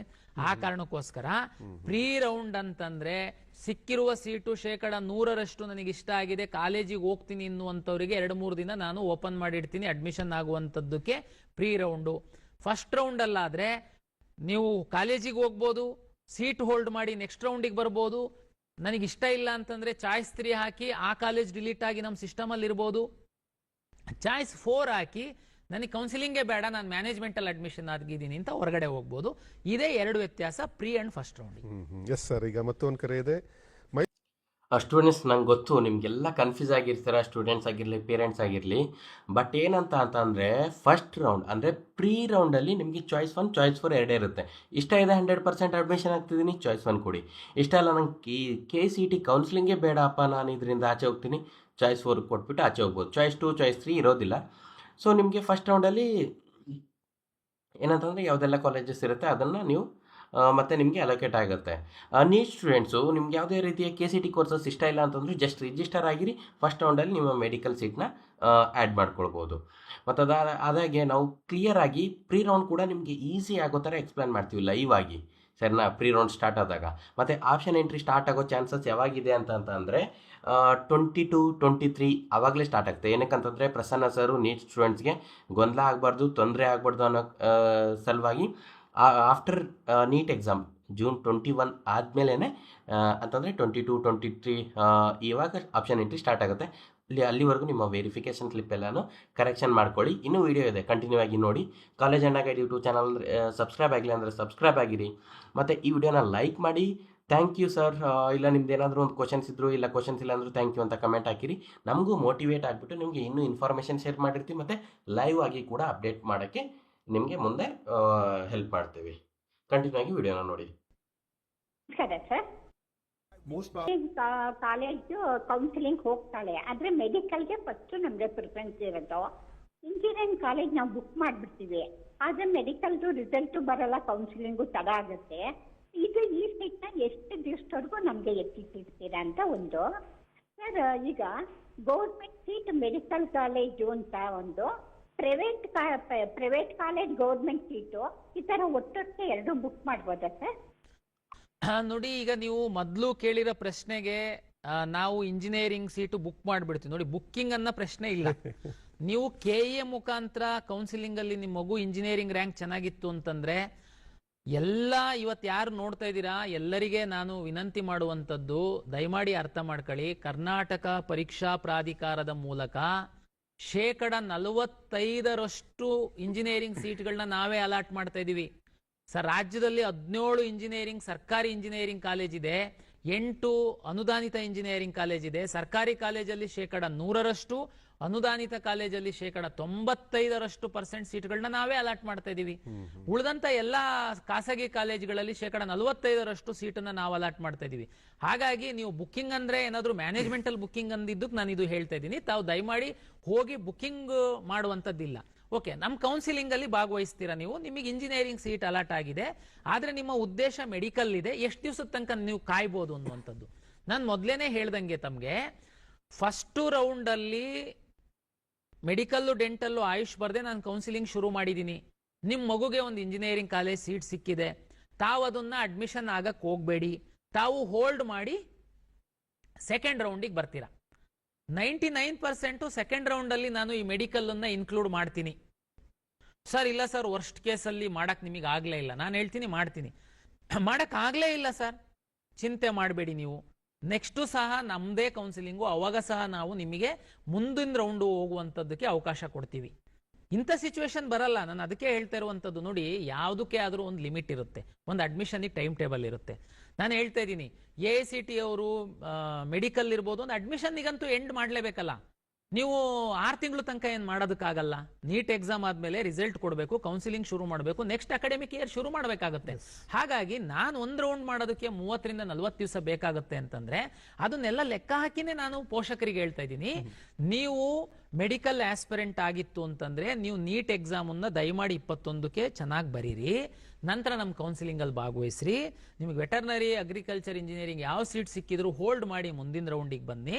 ನಾನು ಸೆಕೆಂಡ್ ರೌಂಡಿಗೆ ಮೆಡಿಕಲ್ಲು ನೀಟ್ದು ಸೀಟನ್ನು ತಗೊಳ್ತೀನಿ, ಅವಾಗ ನೀವು ಅದಕ್ಕೆ ಭಾಗವಹಿಸಿ ನೀವು ಹೋಗ್ಬೋದು ತಗೊಂಡು. ತಾವು ಇನ್ನೊಂದು ಪ್ರಶ್ನೆ ಕೇಳಿದ್ರೆ, ಇದು ಬಹುತೇಕ ಎಲ್ಲ ಪೋಷಕರಿಗೆ ಒಂದು ಡೌಟ್ ಇರುತ್ತೆ. ಪ್ರತಿ ಮೆಡಿಕಲ್ ಕಾಲೇಜಲ್ಲಿ 4 ತರದ ಸೀಟ್ ಇರುತ್ತೆ. ಜಿ ಸೀಟು ಗೌರ್ಮೆಂಟ್ ಮೆಡಿಕಲ್ ಕಾಲೇಜಲ್ಲಿ ಒಂದೇ ತರದ್ದಿರುತ್ತೆ, G seat government seat. Private medical ಕಾಲೇಜಿಗೆ ಬಂದಂತ ಸಂದರ್ಭದಲ್ಲಿ ಜಿ ಸೀಟು ಅಂದ್ರೆ ಗೌರ್ಮೆಂಟ್ ಸೀಟ್ ಇರುತ್ತೆ, P seat higher fees last year ಒಂದು 12.5 ಲಕ್ಷದಷ್ಟಿತ್ತು, ಅದು ಒಂದು 40% ಸೀಟ್ ಇರುತ್ತೆ. ಗೌರ್ಮೆಂಟ್ ಸೀಟ್ 40% ಇರುತ್ತೆ. ಗೌರ್ಮೆಂಟ್ ಸೀಟ್ 1.5 ಲಕ್ಷದಷ್ಟಿತ್ತು, 1.60 ಇತ್ತು ಲಾಸ್ಟ್ ಇಯರ್. ಗೌರ್ಮೆಂಟ್ ಮೆಡಿಕಲ್ ಕಾಲೇಜಲ್ಲಿ ತುಂಬ 64-65 ಸಾವಿರ ಇತ್ತು. ನಮ್ಮ ವೆಬ್ಸೈಟ್ ಅಲ್ಲಿ ಇದೆ, ಫೀಸ್ ಡೀಟೇಲ್ಸ್ ತಾವು ನೋಡ್ಬೋದು. ಇನ್ನ 2 ಕೆಟಗರಿ NRI ಮತ್ತೆ ಮ್ಯಾನೇಜ್ಮೆಂಟ್ ಸೀಟು. ಈ ಮೆಡಿಕಲ್ ಕಾಲೇಜ್ಗಳಲ್ಲಿ, ಡೆಂಟಲ್ ಕಾಲೇಜ್ಗಳಲ್ಲಿ, ಆಯುಷ್ ಕಾಲೇಜ್ಗಳಲ್ಲಿ ಈ 4 ಕೆಟಗರಿ ಸೀಟ್ಗಳಿತ್ತು ಅಂತಂದ್ರೂ ಈ 4 ಕೆಟಗರಿ ಸೀಟ್ಗಳಿಗೆ ಅಡ್ಮಿಷನ್ KE ಮುಖಾಂತರನೇ, ನೀಟ್ ರ್ಯಾಂಕ್ ಮುಖಾಂತರನೇ ಅಡ್ಮಿಷನ್ ಆಗುವಂಥದ್ದು. ಕೆಲವರಿಗೆ ನಾನು ಇದು ಪದೇ ಪದೇ ಹೇಳ್ತಿರ್ತೀನಿ, ಈ ಸಂದರ್ಭದಲ್ಲಿ ಸಹ ಕ್ಲಾರಿಫೈ ಮಾಡೋದಾದ್ರೆ, ಸರ್ ಮೆಡಿಕಲ್ ಕಾಲೇಜ್ ಅವರೇ ನಮಗೆ ತುಂಬಾ ಆತ್ಮೀಯರಿದ್ದಾರೆ, ಮ್ಯಾನೇಜ್ಮೆಂಟ್ ಅಲ್ಲಿ ಹೋಗಿ ನಾವು ಬುಕ್ ಮಾಡಿಬಿಟ್ವಿ ಸರ್. ನೋ, ಬುಕ್ಕಿಂಗಿಗೆ ಅವಕಾಶ ಇಲ್ಲ. ಖಾಸಗಿ ಮೆಡಿಕಲ್ ಕಾಲೇಜಲ್ಲಿ ಜಿ ಸೀಟಿಗೆ, ಪಿ ಸೀಟಿಗೆ ಫೀಸನ್ನ ಫಿಕ್ಸ್ ಮಾಡುವಂಥದ್ದು ಸರ್ಕಾರ, ಒಂದು ಕನ್ಸೆನ್ಷುವಲ್ ಅಗ್ರಿಮೆಂಟ್ ಪ್ರಕಾರ. ಈ ಬಾರಿ ಆಗ್ಲೇ ನಮ್ಮ ವೈದ್ಯಕೀಯ ಶಿಕ್ಷಣ ಸಚಿವರು ಹೇಳಿದ್ದಾರೆ, ಈ ಬಾರಿ ಯಾವುದೇ ಫೀಸ್ ಇನ್ಕ್ರೀಸ್ ಮಾಡ್ತಿಲ್ಲ ಅಂತ. ಇನ್ನೆರಡು ಕೆಟಗರಿ ಬಂತಲ್ಲ, ಮ್ಯಾನೇಜ್ಮೆಂಟು ಮತ್ತೆ NRI. ಮ್ಯಾಕ್ಸಿಮಮ್ 45 ಲ್ಯಾಕ್ ತನಕ ಕಾಲೇಜವರಿಗೆ ಫಿಕ್ಸ್ ಮಾಡುವಂತ ಅಧಿಕಾರ ಸರ್ಕಾರ ಕೊಟ್ಟಿದೆ. ಆದ್ರೆ ಸೀಟ್ ಅಲಾಟ್ಮೆಂಟ್ ನೀಟ್ ರ್ಯಾಂಕ್ ಆಧರಿಸಿ KE ಮೂಲಕನೇ ಆಗ್ಲೇಬೇಕು. ಸರ್, ಗೌರ್ಮೆಂಟ್ ಮೆಡಿಕಲ್ ಕಾಲೇಜ್ಗಳಲ್ಲಿ 15% MCC ಮೂಲಕ ಅಲಾಟ್ ಆಗುತ್ತೆ, 85% ನಮ್ಮ ಮುಖಾಂತರ. ಕರ್ನಾಟಕದಲ್ಲಿರುವಂತಹ ಖಾಸಗಿ ಮೆಡಿಕಲ್ ಕಾಲೇಜ್ಗಳೇನಿದೆ ಅದರಲ್ಲಿ 100% ನಮ್ಮ ಮುಖಾಂತರನೇ ಆಗುತ್ತೆ. ಮತ್ತೆ ಕರ್ನಾಟಕದಲ್ಲಿ ಕೆಲವು ಡೀಮ್ಡ್ ಮೆಡಿಕಲ್ ಕಾಲೇಜ್ಗಳಿದಾವೆ, ಅದನ್ನ ತಾವು ನೋಡಬಹುದು ವೆಬ್ಸೈಟ್ ಅಲ್ಲಿ ಯಾವ್ದ್ಯಾವ್ದು ಅಂತ. ಡೀಮ್ಡ್ ಮೆಡಿಕಲ್ ಕಾಲೇಜಲ್ಲಿ ಮಾತ್ರ ಕೆಲವು ಕಾಲೇಜ್ ಅವರು ಕೆಲವು ಸೀಟ್ಗಳು ಒಂದು ಸಣ್ಣ ನಂಬರ್ ಸೀಟನ್ನ ನಮಗೆ ಕೊಟ್ಟಿದ್ದಾರೆ, ಉಳಿದಿದ್ದೆಲ್ಲ MCC ಮೂಲಕ ಆಗುತ್ತೆ. ಎಸ್ ಸರ್, ತುಂಬಾ ಜನ ನಿಮ್ ಜೊತೆ ಮಾತಾಡ್ಬೇಕು ಅಂತ ಕರೆ ಮಾಡ್ತಾ ಇದ್ದಾರೆ ಸರ್. ಸೊ ತುಂಬಾ ಕಾಲ್ಸ್ ನಾವು ತಗೊಳಕ್ ಆಗ್ತಾ ಇಲ್ಲ. ಅನಿಲ್ ಕುಮಾರ್ ನಮ್ ಜೊತೆ ಇದ್ದಾರೆ ಕೋಲಾರದಿಂದ. ನಮಸ್ತೆ ಅನಿಲ್, ನಿಮ್ ಪ್ರಶ್ನೆ ಕೇಳಿ. ಸರ್ ನಮಸ್ತೆ.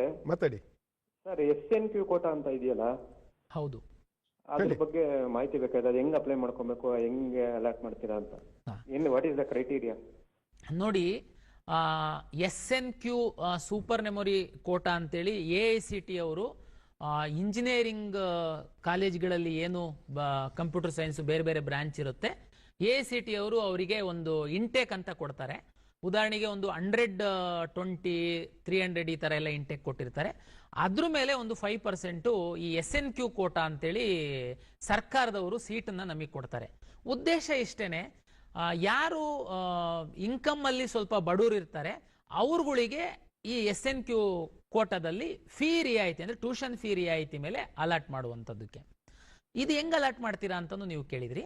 ಹೇಗೆ ಅಂತಂದ್ರೆ, ನೀವು ಯಾರು ಗ್ರೂಪ್ಗಳನ್ನ claim ಮಾಡಿರ್ತೀರಾ, A2A, 2B, 3A, 3B, ತಾವು 8 ಲಕ್ಷಕ್ಕಿಂತ ಒಳಗಡೆ ಇರೋ ಇನ್ಕಮ್ ಅವ್ರು ಅಷ್ಟೇನೆ ನೀವು ಇದನ್ನ ಕೊಟ್ಟಿರ್ತೀರಾ. ತಮ್ಮ ಇನ್ಕಮ್ಮು ಏನಿರುತ್ತೆ ನೀವು ಅಪ್ಲಿಕೇಶನ್ ಹಾಕುವಂತಹ ಸಂದರ್ಭದಲ್ಲಿ ನೀವು ಕೊಟ್ಟಿರ್ತೀರಾ. ನಿಮ್ಮ ಇನ್ಕಮ್ಮು ಮತ್ತೆ ನಿಮ್ಮ ರ್ಯಾಂಕು ಆಧರಿಸಿ ನಾವು ನಿಮಗೆ SNQ ಕೋಟಾದಡಿನಲ್ಲಿ ನಾವು ಸೀಟನ್ನು ಅಲಾಟ್ ಮಾಡ್ತೀವಿ. ಅದಕ್ಕೆ ಶುಲ್ಕ ವಿನಾಯಿತಿ ಸಹ ಇರುತ್ತೆ. ಇದು ತುಂಬಾನೇ ಒಂದು ಬೆನಿಫಿಟ್ ಆಗುವಂಥದ್ದು ಬಡವ್ರ ಮಕ್ಕಳಿಗೆ, ಅಂದ್ರೆ ಇನ್ಕಮ್ ಕಡಿಮೆ ಇರುವಂತ ಮಕ್ಕಳಿಗೆ ಒಂದು AICTE ಮತ್ತು ಸರ್ಕಾರ ಮಾಡಿರುವಂತ ಒಂದು ಅವಕಾಶ, ಒಂದು ವಿಶೇಷ ಒಂದು ಸೌಲಭ್ಯ. ಈ SNQ ಕೋಟಾ ಬಗ್ಗೆ ಕಾಲೇಜ್ ಅಣ್ಣ ಗೈಡ್ ಯೂಟ್ಯೂಬ್ ಚಾನಲಲ್ಲಿ ಒಂದು ವಿಡಿಯೋ ಮಾಡಿದ್ದೀವಿ, ಡೆಡಿಕೇಟೆಡ್ ವಿಡಿಯೋ. ನೀವು ಅದನ್ನು ಕೂಡ ನೋಡ್ಕೊಳ್ಬೋದು. ಇದು ಡಿಸ್ಕ್ರಿಪ್ಷನಲ್ಲೂ ಕೊಟ್ಟಿರ್ತೀನಿ, ಈ ವಿಡಿಯೋ ಡಿಸ್ಕ್ರಿಪ್ಷನಲ್ಲಿ ಕೊಟ್ಟಿರ್ತೀನಿ. ಅದರ ಬಗ್ಗೆ ನೀವು ಪೂರ್ಣ ಮಾಹಿತಿನ ತಿಳ್ಕೊಳ್ಬೋದು. ಎಂತಂದರೆ ಸರ್ ಇವಾಗ ಏನಂತಾರೆ ಇನ್ ಜನರಲ್ ಆಗಿ ಹೇಳಿದರು, ನಾವು ಇನ್ ಡೀಟೇಲ್ ಆಗಿ ಹೇಳಿದ್ದೀವಿ ಯಾರಿಗೆ ಸಿಗುತ್ತೆ, ಎಷ್ಟು ರ್ಯಾಂಕಿಗೆ ಸಿಗುತ್ತೆ, ಯಾವ ಕಾಲೇಜಲ್ಲಿ ಸಿಗುತ್ತೆ, ಯಾವ ಕಾಲೇಜಲ್ಲಿ SNQ ಸೀಟ್ ಎಷ್ಟಿರುತ್ತೆ, ಎಲ್ಲನೂ ಕ್ಲಿಯರಾಗಿ ಹೇಳಿದ್ದೀವಿ. ಮಾತಾಡಿ ಮಾತಾಡಿ ಮಾತಾಡಿ ಸರ್ ನಮ್ಮ ಹುಡುಗಿದ್ರಿ. ಹಲೋ ಹೇಳಿ ಹೇಳಿ, ತುಂಬಾ ಜನ ಕಾಯ್ತಾ ಇದ್ದಾರೆ ಪರಶುರಾಮ್, ನಿಮ್ ಪ್ರಶ್ನೆ ನೇರವಾಗಿ ಬನ್ನಿ. ಸರ್ ನಮ್ಮ ಪ್ರಶ್ನೆ ಏನ್ ಹೇಳಿದ್ರಿ ಸರ್, ನಮ್ಮ ಹುಡುಗಿಗೆ BSc ಅಗ್ರಿ ಮಾಡ್ಬೇಕಂತ ಮನಸ್ಸಿದ್ರಿ ಸರ್. ಅವಳಿಗೆ ಅಗ್ರಿ ಥಿಯರಿಯಲ್ಲಿ 1,10,405 ಬಂದಿದೆ ಸರ್. ಆಮೇಲೆ ಪ್ರಾಕ್ಟಿಕಲಿ 8,709 ಬಂದಿದೆ ಓಕೆ ಸರ್. ಆಮೇಲೆ ಆಪ್ಷನ್ ಎಂಟ್ರಿಯಲ್ಲಿ ನೀವು BSc ಅಗ್ರಿನೂ ಹಾಕಿರಿ, ಆಮೇಲೆ ಇಂಜಿನಿಯರ್ ಹಾಕ್ರಿ, ಆಪ್ಷನ್ ಎಂಟ್ರಿ ಮಾಡ್ರಿ ಅಂತ ಹೇಳಿದ್ರಿ ಸರ್ ಎಲ್ಲದಕ್ಕೂ ಕೂಡ.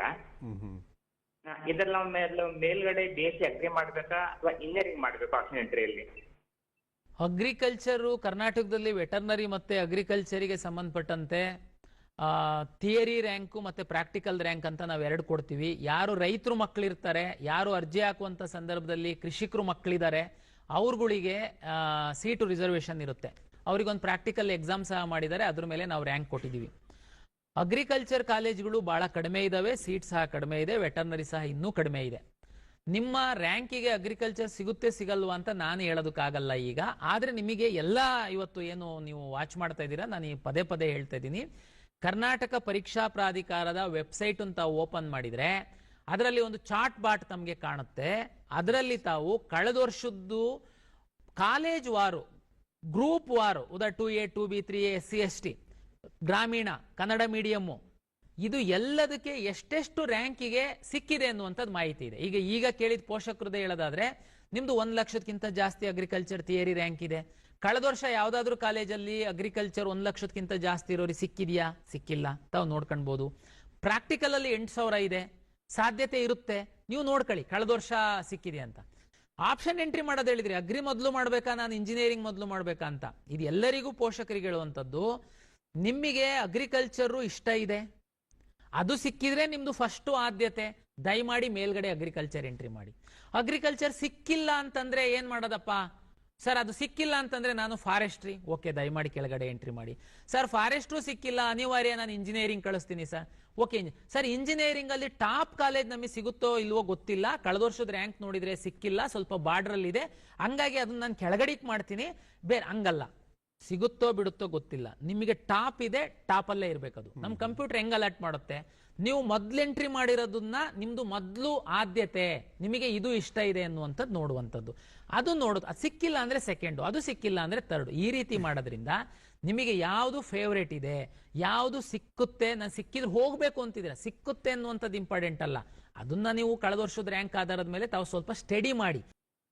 ಸ್ಟೂಡೆಂಟ್ಸ್ ಪ್ರಸನ್ನ ಸರ್ ಹೇಳಿಲ್ವಾ ಚಾಟ್ ಬಾಟ್ ಅಂತ, ಚಾಟ್ ಬಾಟ್ ಬಗ್ಗೆನೂ ಕೂಡ ಕಾಲೇಜ್ ಅಣ್ಣ ಗೈಡ್ ಯೂಟ್ಯೂಬ್ ಚಾನಲಲ್ಲಿ ಇದೆ. ನೀವು ಯಾವ ರೀತಿ ನಿಮ್ಮ ಚಾಟ್ ಬಾಟ್ ಯೂಸ್ ಮಾಡ್ಕೊಳ್ಬೇಕನ್ನೋದನ್ನ ಅದನ್ನು ಕೂಡ ನಾನು ಈ ಡಿಸ್ಕ್ರಿಪ್ಷನಲ್ಲಿ ಕೊಟ್ಟಿರ್ತೀನಿ, ನೀವು ನೋಡ್ಕೊಳ್ಬೋದು. ಮತ್ತು ಡಿಸ್ಕ್ರಿಪ್ಷನಲ್ಲಿ ಕಾಲೇಜ್ ಅಣ್ಣ guide YouTube WhatsApp channel group link ಇರುತ್ತೆ, ಅಲ್ಲಿ ಕೂಡ ಜಾಯ್ನ್ ಆಗಿ. ಅಲ್ಲಿ ಏನಕ್ಕಂತಂದರೆ ನಮಗೆ ವಿಡಿಯೋ ಮಾಡೋಕ್ಕೆ ಲೇಟ್ ಆಗಿದ್ರು ಕೂಡ ಅಲ್ಲಿ ನಾವು ನಿಮಗೆ ಟೆಕ್ಸ್ಟ್ ಮೆಸೇಜ್ ರೀತಿಯಲ್ಲಿ ಇನ್ಫಾರ್ಮೇಷನ್ ಶೇರ್ ಮಾಡಿರ್ತೀವಿ, ಅದನ್ನು ತಿಳ್ಕೊಂಡ್ಬಿಟ್ಟು ನೀವು ಬೇಗ ಅಪ್ಡೇಟ್ ಆಗ್ಬೋದು. ಸೊ ಅದಕ್ಕೋಸ್ಕರ ಅದನ್ನು ಕೂಡ ಜಾಯ್ನ್ ಆಗಿ ಕಾಲೇಜ್ ಅಣ್ಣ ಗೈಡ್ ಯೂಟ್ಯೂಬ್ ಚಾನಲ್ ಕೂಡ ಸಬ್ಸ್ಕ್ರೈಬ್ ಆಗಿ, ಇನ್ನೂ ವಿಡಿಯೋ ಇದೆ, ಕಂಟಿನ್ಯೂ ಆಗಿ ನೋಡಿ. ನಾನು ಕಲಿತೀನಿ ಅನ್ನುವಂಥದ್ದಿತ್ತು ಅಂದರೆ ದಯಮಾಡಿ ಅದನ್ನ ಮೇಲ್ಗಡೆ ಇಡಬೇಕು. ಅದು ಸಿಕ್ಕಿಲ್ಲ ಅಂದ್ರೆ ಯಾವುದು ಅನ್ನೋದು ಅದ್ರ ಕೆಳಗಡೆ, ಈ ರೀತಿ ನೀವು ಆಪ್ಷನ್ ಎಂಟ್ರಿ ಮಾಡ್ತಾ ಹೋಗ್ಬೇಕು. ಆಪ್ಷನ್ ಎಂಟ್ರಿ ಮಾಡೋದಕ್ಕೆ ಯಾವುದು ರಿಸ್ಟ್ರಿಕ್ಷನ್ಸ್ ಇಲ್ಲ. ನೀವು 1,000 2,000 3,000 ಬೇಕಾದ್ರೂ ಆಪ್ಷನ್ ಎಂಟ್ರಿ ಮಾಡ್ಬೋದು. ಕಂಜೂಸ್ ಮಾಡೋದಕ್ಕೆ ಹೋಗ್ಬೇಡಿ.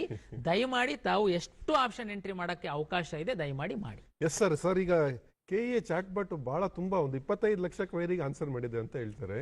ಒಂದು ಮೋಸ್ಟ್ಲಿ ಇಡೀ ದೇಶದಲ್ಲಿ ಇದೊಂದು ಬಹಳ ಒಂದು ಮಹತ್ವದ ಒಂದು ಬೆಳವಣಿಗೆ. ಈ ತರದ್ ಗೊಂದಲದವ್ರಿಗೆ ಚಾಟ್ಪಟ್ಟನ ಮಹತ್ವದ ಬಗ್ಗೆ ಒಂದು ಸಣ್ಣದಾಗಿ ಹೇಳಿದಾರೆ ಹೇಗೆ ಅಂತ. ಖಂಡಿತ ಇದು ತುಂಬಾ ಪೋಷಕರು ಮಕ್ಕಳು ನನಗೂ ಪರಿಚಯ ಇರುವಂತವ್ರು ತಮ್ಗೂ ಬೇಕಾದ್ರೆ ಫೋನ್ ಮಾಡ್ಬೋದು ಹಿಂಗೆ ಕಾರ್ಯಕ್ರಮ ಮಾಡಿದ್ಮೇಲೆ. ಏನಂತಂದ್ರೆ ಅವ್ರ ತಂದೆ ತಾಯಿಗೆ ಮಕ್ಕಳಿಗೆ 1,00,000 ರ್ಯಾಂಕ್ ಇದೆ, 50,000 ರ್ಯಾಂಕ್ ಇದೆ, 10,000 ರ್ಯಾಂಕ್ ಇದೆ. ನೆಕ್ಸ್ಟ್ ಅವ್ರಿಗೆ ಡಾರ್ಕ್. ಈಗ ರಾಜ್ಯದಲ್ಲಿ ಎಷ್ಟೊಂದು ಇಂಜಿನಿಯರಿಂಗ್ ಕಾಲೇಜ್ ಇದೆ, ಎಲ್ಲಿ ಸಿಗುತ್ತೆ? ಯಾಕಂದ್ರೆ ಒಂದು ಇಂಜಿನಿಯರಿಂಗ್ ಕಾಲೇಜಲ್ಲಿ ಕನಿಷ್ಠ 5 ಬ್ರಾಂಚ್ ಅಂದ್ರೆ 250ಕ್ಕಿಂತ ಹೆಚ್ಚು ಇಂಜಿನಿಯರಿಂಗ್ ಕಾಲೇಜ್ ಅಂತಂದ್ರೆ ಎಷ್ಟು ಬ್ರಾಂಚ್ ಆಯ್ತು? ಒಂದು ಬ್ರಾಂಚ್ ಒಳಗಡೆ general merit, Kannada medium, 371J, rural, N number of category. ಇದನ್ನ ನೀವು ವಾಸ್ತವವಾಗಿ ನನಗೋ ನಿಮ್ಮಿಗೋ ಕೇಳಿ, ಇನ್ಯಾರಿಗೋ ನಿಮ್ಮ ಪರಿಚಯದವ್ರಿಗೆ ಕೇಳಿ, ನಿಮ್ಮ ಮಾಸ್ಟ್ರಿಗೆ ಕೇಳಿ ತಿಳ್ಕೊಳಕ್ ಸಾಧ್ಯ ಇಲ್ಲ. ಅದಕ್ಕೆ ಬೆಸ್ಟ್ ಸೊಲ್ಯೂಷನ್ ನಮ್ಮ ಚಾಟ್ ಬಾಟು KE ಅದು. ದಯಮಾಡಿ ತುಂಬಾ ಅನುಕೂಲ ಇದೆ. ಮತ್ತೆ ನಿಮ್ದು ಎಲ್ಲರೂ PUC ಆಗಿರೋ ಮಕ್ಕಳು, ಪೇರೆಂಟ್ಸು ಫಾರ್ಮರ್ಸ್ ಇರ್ಬೋದು, ತಮಗೆ ಈ ತಂತ್ರಜ್ಞಾನ ಗೊತ್ತಿಲ್ಲದೆ ಇರ್ಬೋದು, ಬಟ್ PUC ಮಕ್ಕಳಿದ್ದಾರೆ, ಅವ್ರು ಕೌನ್ಸಿಲಿಂಗಿಗೆ ಭಾಗವಹಿಸ್ತಾ ಇರೋದು. ದಯಮಾಡಿ ಮಕ್ಕಳು ತಾವು ಇದನ್ನ ಅರ್ಥ ಮಾಡ್ಕೊಳ್ಬೇಕು. ಮೊಬೈಲಲ್ಲಿ ಬೇರೆ ಬೇರೆ ಸೋಷಿಯಲ್ ಮೀಡಿಯಾ ನೋಡೋದನ್ನ ಬಿಟ್ಟು ನಮ್ಮ KE ವೆಬ್ಸೈಟಿಗೆ ಬಂದು ಚಾಟ್ ಬಾಟಲ್ಲಿ ಉದಾಹರಣೆಗೆ ನಿಮ್ದು 50,000 ರ್ಯಾಂಕ್ ಇದೆ, ನೀವು ಇಂಜಿನಿಯರಿಂಗ್ ಮಾಡಬೇಕು ಕಂಪ್ಯೂಟರ್ ಸೈನ್ಸ್ ಅಲ್ಲಿ ಅಂತ ನಿಮ್ಮ ಆಸೆ ಇದೆ. ಇನ್ನೊಬ್ರದ್ದು ಯಾರ್ದು 5,000 ರ್ಯಾಂಕ್ ಇದೆ, ವೆಟರ್ನರಿನೇ ಮಾಡಬೇಕು ಅಂತ ನಿಮ್ದು ಆಸೆ ಇದೆ. ದಯಮಾಡಿ ಸಿಂಪಲ್, ಯಾರಿಗೆ ಕೇಳೋದಕ್ಕೆ ಹೋಗ್ಬೇಡಿ. ನೀವು ನಮ್ಮ ವೆಬ್ಸೈಟಿಗೆ ಬನ್ನಿ, ಚಾಟ್ ಪಾಟಲ್ಲಿ ಹೋಗಿ, ಏನು ನಾನೊಬ್ಬ ಪೇರೆಂಟ್ ಆಗಿ ನಿಮಗೆ, ಇಲ್ಲ ನಾನೊಬ್ಬ ಸ್ಟೂಡೆಂಟ್ ಆಗಿ ಏನು ಬರುತ್ತೆ, 5,000 ರ್ಯಾಂಕಿಗೆ ವೆಟರ್ನರಿ ಕರ್ನಾಟಕದಲ್ಲಿ ಎಷ್ಟು ಕಾಲೇಜ್ ಇದಾವೆ? ಉದಾಹರಣೆಗೆ ನಾನು 3B ಇದ್ದೀನಿ, ನನ್ನ 3Bಗೆ ಕಳೆದ ವರ್ಷ ಯಾವ ಕಾಲೇಜಲ್ಲಿ ಯಾವ ರೌಂಡಲ್ಲಿ ಸಿಕ್ಕಿರ್ಬೋದು? ರ್ಯಾಂಕ್ ವೈಸ್ ಕೇಳ್ಬೋದು, 3B ವೈಸ್ ಕೇಳ್ಬೋದು, ಕಾಲೇಜ್ ವೈಸ್ ಕೇಳ್ಬೋದು. ಪ್ರಶ್ನೆಗಳನ್ನು ಕೇಳಿ, ಆ ಚಾಟ್ ಪಾಟ್ ನಿಮಗೆ ಉತ್ತರ ಕೊಡುತ್ತೆ. 5,000 ರ್ಯಾಂಕಿಗೆ ಬೆಂಗಳೂರು ವೆಟರ್ನರಿ ಕಾಲೇಜಲ್ಲಿ ಸೆಕೆಂಡ್ ರೌಂಡ್ ಅಲ್ಲಿ ಎಷ್ಟಕ್ಕೆ ನಿಂತಿತ್ತು ಅಂತ ಹೇಳಿದ್ರೆ, ಆ 3B ಒಳಗಡೆ 2,000ಕ್ಕೆ ನಿಂತಿತ್ತು, ಅದು ತೋರಿಸ್ಬಿಡುತ್ತೆ ನಿಮಗೆ. ಗೊತ್ತಾ? ಇಲ್ಲ ಇಲ್ಲ, ಕಳೆದ ವರ್ಷ ವೆಟರ್ನರಿ ಕರ್ನಾಟಕದಲ್ಲಿರುವ ಎಲ್ಲಾ ಕಾಲೇಜುಗಳಲ್ಲಿ 3Bಗೆ ಏನೇನ್ ಕಟ್ ಆಫ್ ಇತ್ತು ಅಂತ ಕೇಳ್ಬಿಡಿ, ಪೂರ್ತಿ ಕೊಟ್ಬಿಡುತ್ತೆ. ಉದಾಹರಣೆಗೆ ಅದು ಇಡೀ 3 ರೌಂಡ್ ಅಲ್ಲಿ 5,000 ಕಟ್ ಆಫ್ ಆಗಿದೆ 3Bಗೆ, ನಿಮ್ದು 25,000 ಇದೆ ಈ ಸರಿ ವೆಟರ್ನರಿ ರ್ಯಾಂಕು. ಅರ್ಥ ಮಾಡ್ಕೊಳ್ಳಿ. ಈ ವರ್ಷ ಏನು ಸೀಟು ಜಾಸ್ತಿ ಮಾಡಿಲ್ಲ, ಸಿಗುತ್ತಾ ನಿಮಗೆ? ಸರ್ ಕಳೆದ ವರ್ಷದ್ದಲ್ಲ ಸರ್, ಈ ವರ್ಷ ಸಿಕ್ಬೋದು. ಹೆಂಗ್ ಸಿಗುತ್ತೆ ಹೇಳಿ? ನೋಡಿ, ಸಣ್ಣ ಒಂದು 5% ಆ ಕಡೆ ಈ ಕಡೆ ಆಗ್ಬೋದು. 5,000ದಿಂದ 25,000ದಷ್ಟು ವ್ಯತ್ಯಾಸ ಆಗಲ್ಲ. ಅವಾಗ ನೀವು ಅದು ಆಸೆ ಬಿಡಬಹುದು ಅಂತ ನನ್ನ ನಿಮ್ಗೊಂದು ಸ್ಪಷ್ಟವಾದ ಒಂದು ಕಲ್ಪನೆ ಸಿಗುತ್ತೆ, ನಿಮ್ಗೊಂದು ನಿರ್ದೇಶನ, ನಿಮ್ಗೆ ಸೂಕ್ತ ಹಾದಿಲ್ ಸಾಗೋದಕ್ಕೆ ಇದಾಗತ್ತೆ ಅಂತ. ಈಗ ಅನ್ನಪೂರ್ಣ ಅವರು ಕರೆ ಮಾಡಿದ್ದಾರೆ. ಅನ್ನಪೂರ್ಣೆ, ನಮಸ್ತೆ ಅನ್ನಪೂರ್ಣೆ ಅವರೇ, ನಿಮ್ಮ ಪ್ರಶ್ನೆ ಕೇಳಿ. ನಾವು ಸ್ಪೆಷಲ್ ಕ್ಯಾಟಗರಿಗೆ ಅಪ್ಲೈ ಮಾಡಿದ್ವಿ ಸ್ಪೋರ್ಟ್ಸ್ ಕೋಟಾದಿಂದ. ಅದು ಏನು ತೋರಿಸ್ತಿಲ್ವಲ್ಲ ಸರ್, ಬ್ಲಾಂಕ್ ಆಗಿದೆ ಅದರಲ್ಲಿ. ನೋಡಿ, ಕ್ರೀಡಾ ಕೋಟದಲ್ಲಿ ಅಪ್ಲೈ ಮಾಡಿರುವಂತಹ ವಿದ್ಯಾರ್ಥಿಗಳಿಗೆಲ್ಲ ನಾವು KEಗೆ ನಾವು ಇನ್ವೈಟ್ ಮಾಡಿ ತಮ್ಮ ದಾಖಲೆಗಳನ್ನೆಲ್ಲ ತೆಗೆದುಕೊಂಡು ಕ್ರೀಡಾ ಇಲಾಖೆಗೆ ಕೊಟ್ಟಿದ್ವಿ. ಕ್ರೀಡಾ ಇಲಾಖೆಯವರು ಇನ್ನೂ ಪರಿಶೀಲನೆ ಮಾಡ್ತಾನೆ ಆಗ್ಬೇಕಾಗಿರೋದು ಡಿಲೇ ಆಗಿದೆ. ಇನ್ನೊಂದು 2 ದಿನದಲ್ಲಿ ನನಗೆ ಬಹುತೇಕ CET ಆಧರಿಸಿ ಕೌನ್ಸಿಲಿಂಗ್ ಮಾಡುವಂತಹ ಎಲ್ಲ ಸೀಟ್ ಮ್ಯಾಟ್ರಿಕ್ಸ್ ಬರುತ್ತೆ ಅನ್ನುವಂಥದ್ದು ಎಲ್ಲ ಇಲಾಖೆಗಳೊಂದಿಗೆ ಇವತ್ತು ನಾನು ಮಾತಾಡಿದಾಗ ನನಗೆ ಬಂದಿರುವಂತಹ ಮಾಹಿತಿ. ಹಾಗಾಗಿ ಬಂದಂಗೆ ನಾನು ರೆಡಿ ಮಾಡ್ಕೊಳ್ತಾ ಇದ್ದೀನಿ. ಇನ್ನು 1 or 2 days ಅಲ್ಲಿ ನಾನು ಹಂತವಾಗಿ ಆಪ್ಷನ್ ಎಂಟ್ರಿ ಪೋರ್ಟಲ್ ಸಹ ಓಪನ್ ಮಾಡ್ತೀನಿ. ಏನ್ ಸರ್ ಹಂತವಾಗಿ ಅಂದ್ರೆ, ಉದಾಹರಣೆಗೆ ಇಂಜಿನಿಯರಿಂಗ್ ಇಂದು ಸೀಟ್ ಮ್ಯಾಟ್ರಿಕ್ಸ್ ಫೈನಲ್ ಬಂದ್ರು ನಾನು ಓಪನ್ ಮಾಡ್ಬಿಡ್ತೀನಿ. ಉದಾಹರಣೆಗೆ ಡಿ ಫಾರ್ಮಸಿ, ಫಾರ್ಮಾ ಬಿ ಏನಾದ್ರೂ 1-2 ದಿನ ಲೇಟ್ ಆಗಿ ಬಂದ್ರು ತೊಂದರೆ ಇಲ್ಲ, ಅದನ್ನ ನಾನು ಆಮೇಲೆ ಹಂಗೇನೆ ನಿಮಗೆ ಎನೇಬಲ್ ಮಾಡ್ತಾ ಹೋಗ್ತೀನಿ. ಎಸ್ ಸರ್, ಈಗ ಮನೋಹರ್ ಕರೆ ಮಾಡಿದ್ದಾರೆ. ನಮಸ್ತೆ ಮನೋಹರ್, ನಿಮ್ ಪ್ರಶ್ನೆ ಕೇಳಿ. ಸರ್, ಈಗ ಆರ್ಡಿ ರಿಜಿಸ್ಟ್ರೇಷನ್ ನಂಬರ್ ಹಾಕಿದೀವಲ್ಲ, ಕಾಸ್ಟ್ ಸರ್ಟಿಫಿಕೇಟ್ ಮೊದಲು SC ಇತ್ತು ಬರೀ, ಇವಾಗ ABC ಮಾಡಿರೋದ್ರಿಂದ ಅದು ನಾವು ಅಪ್ಲೈ ಮಾಡಿದೀವಿ ನಿನ್ನೆ. ಬಟ್ ಇನ್ ಎಷ್ಟು ದಿವಸ ತನಕ ಎಡಿಟ್ ಲಿಂಕ್ ಆಪ್ಷನ್ ಓಪನ್ ಇರುತ್ತೆ? ಯಾಕಂದ್ರೆ 1 ವಾರ ಟೈಮ್ ಆದ್ರೂ ಮಿನಿಮಮ್ ತಗೊಳುತ್ತೆ ಅಂತ ತಹಸೀಲ್ದಾರ್ ಆಫೀಸ್ ಅಲ್ಲಿ ಹೇಳಿದ್ದಾರೆ. ಪರಿಶಿಷ್ಟ ಜಾತಿಗೆ ಸಂಬಂಧಪಟ್ಟಂತೆ ನಾವು ಅರ್ಜಿಯನ್ನ ಆಹ್ವಾನಿಸಿರಂತ ಸಂದರ್ಭದಲ್ಲಿ SC A B C ಅಂತನ್ನುವಂಥದ್ದು ಇಂಪ್ಲಿಮೆಂಟೇಷನ್ ಬಗ್ಗೆ ಗೊಂದಲ ಇತ್ತು, ಕ್ಲಾರಿಟಿ ಇರಲಿಲ್ಲ. ನಂತರ ABCಗೆ ರಿಸರ್ವೇಶನ್ ಕೊಡಬೇಕು ಅಂತ ಸರ್ಕಾರ ಆದೇಶ ಮಾಡಿದ ಮೇಲೆ ಕಳೆದ ಒಂದು 6 month ಇಂದ ನಾವು ನಿರಂತರವಾಗಿ ಯಾರು SC ಕ್ಲೈಮ್ ಮಾಡಿದಿರಾ ದಯಮಾಡಿ ತಾವು SC A B C certificate ಅನ್ನ ತಗೊಳ್ಳಿ ಅಂತ SMS ಕಳಿಸಿದೀವಿ, ಮಾಧ್ಯಮಗಳು ಮೂಲಕ ವಿನಂತಿ ಮಾಡಿದೀವಿ. ಆದ್ರೂ ಕೆಲವರು ವಿದ್ಯಾರ್ಥಿಗಳು SC A B C SC certificate ಹಾಕಿದೀರಾ, ABC ಹಾಕಿಲ್ಲ. ಒಳ ಮೀಸಲಾತಿ ಕಂಪಲ್ಸರಿ. ನಂದು ಸಮಸ್ಯೆ ಹೇಳ್ತೀನಿ ಪೇರೆಂಟ್ಸಿಗೆ. ನೋಡಿ, ಇಂಜಿನಿಯರಿಂಗ್ ಒಂದು ಕಾಲೇಜಲ್ಲಿ ಇಲ್ಲ ನಾಳೆ ಮೆಡಿಕಲ್, ಉದಾಹರಣೆಗೆ ಬೆಂಗಳೂರು ಮೆಡಿಕಲ್ ಕಾಲೇಜಲ್ಲಿ 100 ಸೀಟ್ ಇದೆ. 100 ಸೀಟಲ್ಲಿ SC Aಗಿಷ್ಟು, SC Bಗಿಷ್ಟು, SC Cಗಿಷ್ಟು ಅಂತ ನನಗೆ ಮೆಡಿಕಲ್ ಸೀಟನ್ನು ಕೊಡ್ತಾರೆ. ನೀವು SC ನಾನು ಎಷ್ಟು ಹೇಳಿದ್ರು ನೀವು ABC ಇನ್ನೂ ನೀವು ಸರ್ಟಿಫಿಕೇಟ್ ತಗೊಂಡು ನನಗೆ ಹಾಕಿಲ್ಲ. ನಾಳೆ ನಾನು ನಿಮ್ಮ ಆಪ್ಷನ್ ಎಂಟ್ರಿ ತಗೊಂಡು ಸೀಟ್ ಅಲಾಟ್ ಮಾಡುವಾಗ ನಿಮಗೆ ಎಗ್ ಮಾಡೋಣ, ಬಿಗ್ ಮಾಡೋಣ, ಸಿಗ್ ಮಾಡೋಣ, ಯಾವ್ದನ್ನ ಅಲಾಟ್ ಮಾಡೋಣ? ನಂದು ಸಮಸ್ಯೆ ಅದು. ಪೋಷಕರಿಗೆ ಪದೇ ಪದೇ ನಾನು ವಿನಂತಿ ಮಾಡಿದ್ರು ತಾವು ಹಾಕ್ಲಿಲ್ಲ. ಅದಕ್ಕೆ ನಾನೇನ್ ಮಾಡಿದೆ, ಈಗ ವೆರಿಫಿಕೇಶನ್ ಸ್ಲಿಪ್ ಒಂದು ನಿಮ್ದು ಬ್ಲಾಕ್ ಮಾಡಿದ್ದೀನಿ. ಯಾಕೆಂದ್ರೆ ನೀವು ಈಗಲೂ ನಾನು ವೆರಿಫಿಕೇಶನ್ ಸ್ಲಿಪ್ ಒಂದು ಬಿಟ್ರೆ SC ಅಂತ ಬರುತ್ತೆ, ತಗೊಂತೀರಾ, ಆಪ್ಷನ್ ಎಂಟ್ರಿ ಮಾಡ್ತೀರಾ, ನಾನು ನಾಳೆ ನಿಮ್ಮನ್ನ GM ಅಲ್ಲಿ ಕನ್ಸಿಡರ್ ಮಾಡಬೇಕಾಗುತ್ತೆ. ನಂತರ ನೀವು ಬರ್ತೀರಾ, ಏನ್ ಸರ್ ಅನ್ಯಾಯ ಮಾಡಿದ್ರಿ, ನಾನು SC ಹಾಕಿದ್ದೀನಿ, ನೀವು G ನಲ್ಲಿ ಕನ್ಸಿಡರ್ ಮಾಡಿದೀರಾ ಅಂತ. ಯಾಕೆಂದ್ರೆ ನಾನು ABC ಅಂತ ನನ್ನ ಹತ್ರ ಸೀಟ್ ಇದಾವೆ, SC ಅಂತ ಸೀಟೇ ಇಲ್ಲ ನನ್ನ ಹತ್ರ. SC A ಇದೆ, B ಇದೆ, C ಇದೆ, ಹೆಂಗ್ ಸೀಟ್ ಅಲಾಟ್ ಮಾಡ್ಲಿ? ನಿಮ್ಮ ಕೇಳಿದ ಪ್ರಶ್ನೆಗೆ ಬರ್ತೀನಿ. ನಿಜವಾಗೂ ಹೇಳೋದು ಅಂತಂದ್ರೆ, ಒಂದ್ಸರಿ ನಾನು ವೆರಿಫಿಕೇಶನ್ ಸ್ಲಿಪ್ ಬಿಟ್ಟು ಕೌನ್ಸಿಲಿಂಗ್ ಶುರು ಮಾಡಿದ್ರೆ ನೋ ಎಡಿಟ್ ಕೊಡ್ಲೇಬಾರ್ದು. ಬಟ್ ನಾವು ತೀರ್ಮಾನ ಮಾಡಿರೋದು ಲೇಟ್ ಆಗಿದೆ, ಇದರಿಂದ ಮಕ್ಕಳಿಗೆ ಅನ್ಯಾಯ ಆಗಬಾರ್ದು ಅಂತೇಳಿ SC A B C ಯಾರು ನೀವು ಸರ್ಟಿಫಿಕೇಟ್ ತಗೊಂಡಿಲ್ಲ, ದಯಮಾಡಿ ತಗೊಂಡು ನಿಮ್ಮ ಅಪ್ಲಿಕೇಶನ್ ಒಳಗಡೆ ಹೋಗಿ RD ನಂಬರ್ ಅಪ್ಡೇಟ್ ಮಾಡಿ ಅಂತ ನಾನು ಓಪನ್ ಇಟ್ಟಿದ್ದೀನಿ. ಸರ್ ಎಲ್ಲಿವರೆಗೆ ಇಡ್ತೀರಾ? ಎಲ್ಲಿವರೆಗೆ ಇಡ್ಬೋದು ನೀವೇ ತೀರ್ಮಾನ ಮಾಡಿ. ಆಪ್ಷನ್ ಎಂಟ್ರಿ ಮಾಡಿ ನಾನು ಸೀಟ್ ಅಲಾಟ್ ಮಾಡೋ ತನಕ ಅಂತೂ ಇಡ್ಬೋದು ಅಷ್ಟೇನೆ. ಅದಾದ್ಮೇಲಂತೂ ಅಲಾಟ್ ಮಾಡುವಾಗ ನೀವು ಯಾರು ಇರ್ತೀರಾ ನಿಮ್ದು ನಕ್ಕೊಂಡು ನಾನು ಅಲಾಟ್ ಮಾಡ್ತೀನಿ ಅಷ್ಟೇನೆ. ಆಮೇಲೆ ನೀವು ಆಪ್ಷನ್ ಎಂಟ್ರಿ ಕ್ಲೋಸ್ ಆಗೋದ್ರೊಳಗಡೆ ನೀವು ಅಪ್ಡೇಟ್ ಮಾಡಲಿಲ್ಲ ಅಂತಂದ್ರೆ ನಿಮ್ದು ಆಪ್ಷನ್ ಎಂಟ್ರಿ ಮಾಡಕ್ಕೆ ಆಗಲ್ಲ ಅಲ್ವಾ? ಯಾಕೆಂದ್ರೆ ನಿಮಗೆ ವೆರಿಫಿಕೇಶನ್ ಸ್ಲಿಪ್ ಬರಲ್ಲ, ಅವಕಾಶ ಕಳ್ಕೊಳ್ತಾರೆ. ಅದಕ್ಕೆ ಸರ್ 1 ವಾರ ತಗೊಳ್ತಾರೆ ತಹಶೀಲ್ದಾರು. ದಯಮಾಡಿ ತೊಂದರೆ ಇಲ್ಲ, 1 ವಾರ ಅಂದ್ರೂ 7 ದಿವಸ ಅಷ್ಟೇನೆ. ಬಟ್ ನೀವು ಓಡಾಡಿ ದಯಮಾಡಿ ಮಾಡಿಸಿ. ಅದು ಬಿಟ್ರೆ ನನಗೆ ಬೇರೆ ಬೇರೆ ಕಡೆಯಿಂದ ಫೋನ್ ಬರ್ತಾ ಇದೆ, ಇಲ್ಲ SC ಹಾಕಿದ್ದಾರೆ ನೀವು ಅಲೋ ಮಾಡಿ. ದಯಮಾಡಿ ಅರ್ಥ ಮಾಡ್ಕೊಳ್ಳಿ, ಮಾಡಕ್ ಆಗಲ್ಲ. ಸರ್ಕಾರದ ಆದೇಶ ಇದೆ, ಒಳ ಮೀಸಲಾತಿ ಇಂಪ್ಲಿಮೆಂಟ್ ಮಾಡ್ಬೇಕಂತ. ABC ಸೀಟ್ ಮ್ಯಾಟ್ರಿಕ್ಸ್ ಬರುತ್ತೆ. ಹಾಗಾಗಿ ನಿಮ್ಮ ಅನುಕೂಲಕ್ಕೆ ನೀವು ದಯಮಾಡಿ, ಮಗುಗೆ ತೊಂದರೆ ಆಗುತ್ತೆ, SC ABC ತಗೊಂಡು ನೀವು ಆಪ್ಷನ್ ಎಂಟ್ರಿ ಕ್ಲೋಸ್ ಆಗೋದ್ರೊಳಗಡೆ ನಾನು ಓಪನ್ ಇಟ್ಟಿರ್ತೀನಿ, ಅಪ್ಡೇಟ್ ಮಾಡಿ ವೆರಿಫಿಕೇಶನ್ ಸ್ಲಿಪ್ ಡೌನ್ಲೋಡ್ ಮಾಡ್ಕೊಂಡು ಆಪ್ಷನ್ ಎಂಟ್ರಿ ಮಾಡಿ. Yes sir. ಸರ್ ಈಗ ವಿಜಯಪುರದಿಂದ ಭಾಗ್ಯ ಅವರು ನಮ್ಮ ಜೊತೆ ಇದ್ದಾರೆ. ನಮಸ್ತೆ ಭಾಗ್ಯ, ನಿಮ್ ಪ್ರಶ್ನೆ ಕೇಳಿ. Hello sir. ಮಾತಾಡಿ. ಸರ್ ರ್ಯಾಂಕಿಂಗ್ ಶೋ ಆಗ್ತಿಲ್ಲ ಸರ್.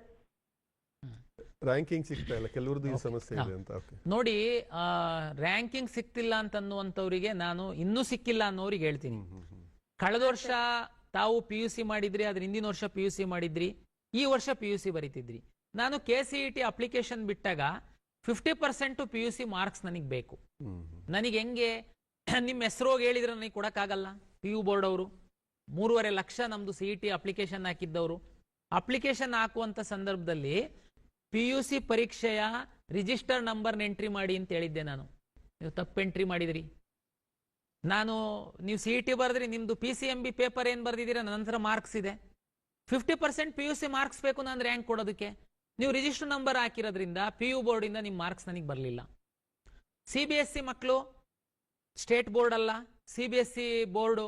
ನಿಮಗೆ ಹೇಳಿದ್ವಿ ನಾವು, ಡೆಲ್ಲಿ CBSEಗೆ ಹೇಳಿದ್ವಿ, ಅವ್ರು ನಮಗೆ ಮಾರ್ಕ್ಸ್ ಕೊಡ್ಲಿಲ್ಲ. ಕೊನೆಗೆ ಮಕ್ಕಳಿಗೆ ಹೇಳಿದ್ವಿ, ನೀವು DG ಲಾಕರ್ ಅಲ್ಲಿ ಹೋಗಿ ನಿಮ್ಮ ಮಾರ್ಕ್ಸ್ ಕಾರ್ಡ್ ಅನ್ನ ಡೌನ್ಲೋಡ್ ಮಾಡಿ, ನಿಮ್ದು ಮಾರ್ಕ್ಸ್ ನಾನು ಫೆಚ್ ಮಾಡಿ 50% ಮ್ಯಾಚ್ ಮಾಡಿ ರ್ಯಾಂಕ್ ಕೊಡ್ತೀನಿ ಅಂತ. 3,500 ವಿದ್ಯಾರ್ಥಿಗಳು DG ಲಾಕರ್ ಅಲ್ಲಿ ಲಾಗಿನ್ ಆಗಿ ಫೆಚ್ಚೇ ಮಾಡಲಿಲ್ಲ. ಹಾಗಾಗಿ ನಿಮಗೆ ರ್ಯಾಂಕ್ ಕೊಡಕ್ ಆಗ್ಲಿಲ್ಲ ನಾನು. ಆಮೇಲೆ ಏನ್ ಮಾಡಿದ್ವಿ, ನನಗೆ ಗೊತ್ತಿತ್ತು ನೀವು ರಿಸಲ್ಟ್ ಅನೌನ್ಸ್ ಮಾಡಿದ್ಮೇಲೆ ನೀವು ರ್ಯಾಂಕ್ ನೋಡಕ್ ಬರ್ತೀರಾ, ನಮಗೆ ಲಾಗಿನ್ ಆಗ್ತೀರಾ ಅಂತ. ಅವಾಗ ಲಾಗಿನ್ ಆದಾಗ ನಾನು ಹೇಳಿದೆ, ನಿಮ್ದು CET ಮಾರ್ಕ್ಸ್ ಇಷ್ಟಿದೆ, ಕ್ವಾಲಿಫೈಯಿಂಗ್ ಎಕ್ಸಾಮ್ ಮಾರ್ಕ್ಸ್ 0 ಇದೆ, ದಯಮಾಡಿ ನಿಮ್ಮ PUC ಮಾರ್ಕ್ಸ್ ಅಪ್ಲೋಡ್ ಮಾಡಿ ಅಂತ ರಿಕ್ವೆಸ್ಟ್ ಮಾಡಿದೆ. 7ನೇ ತಾರೀಕಿನ ತನಕ 8ನೇ ತಾರೀಕು 11 ಗಂಟೆ ತನಕ ಯಾರ್ಯಾರು ಅಪ್ಲೋಡ್ ಮಾಡಿದ್ರಿ ಅವರಿಗೆಲ್ಲ ಲಾಸ್ಟ್ 2 ಡೇಸ್ ಅಲ್ಲಿ ನಾವು ರ್ಯಾಂಕ್ ಕೊಟ್ವಿ. 8ನೇ ತಾರೀಕಿನ ನಂತರ ಯಾರ್ಯಾರು ಅಪ್ಲೋಡ್ ಮಾಡಿದೀರಾ ನಾಳೆ ಬೆಳಿಗ್ಗೆ ಅಷ್ಟೊತ್ತಿಗೆ ನಿಮಗೆ ರ್ಯಾಂಕ್ ಬರುತ್ತೆ.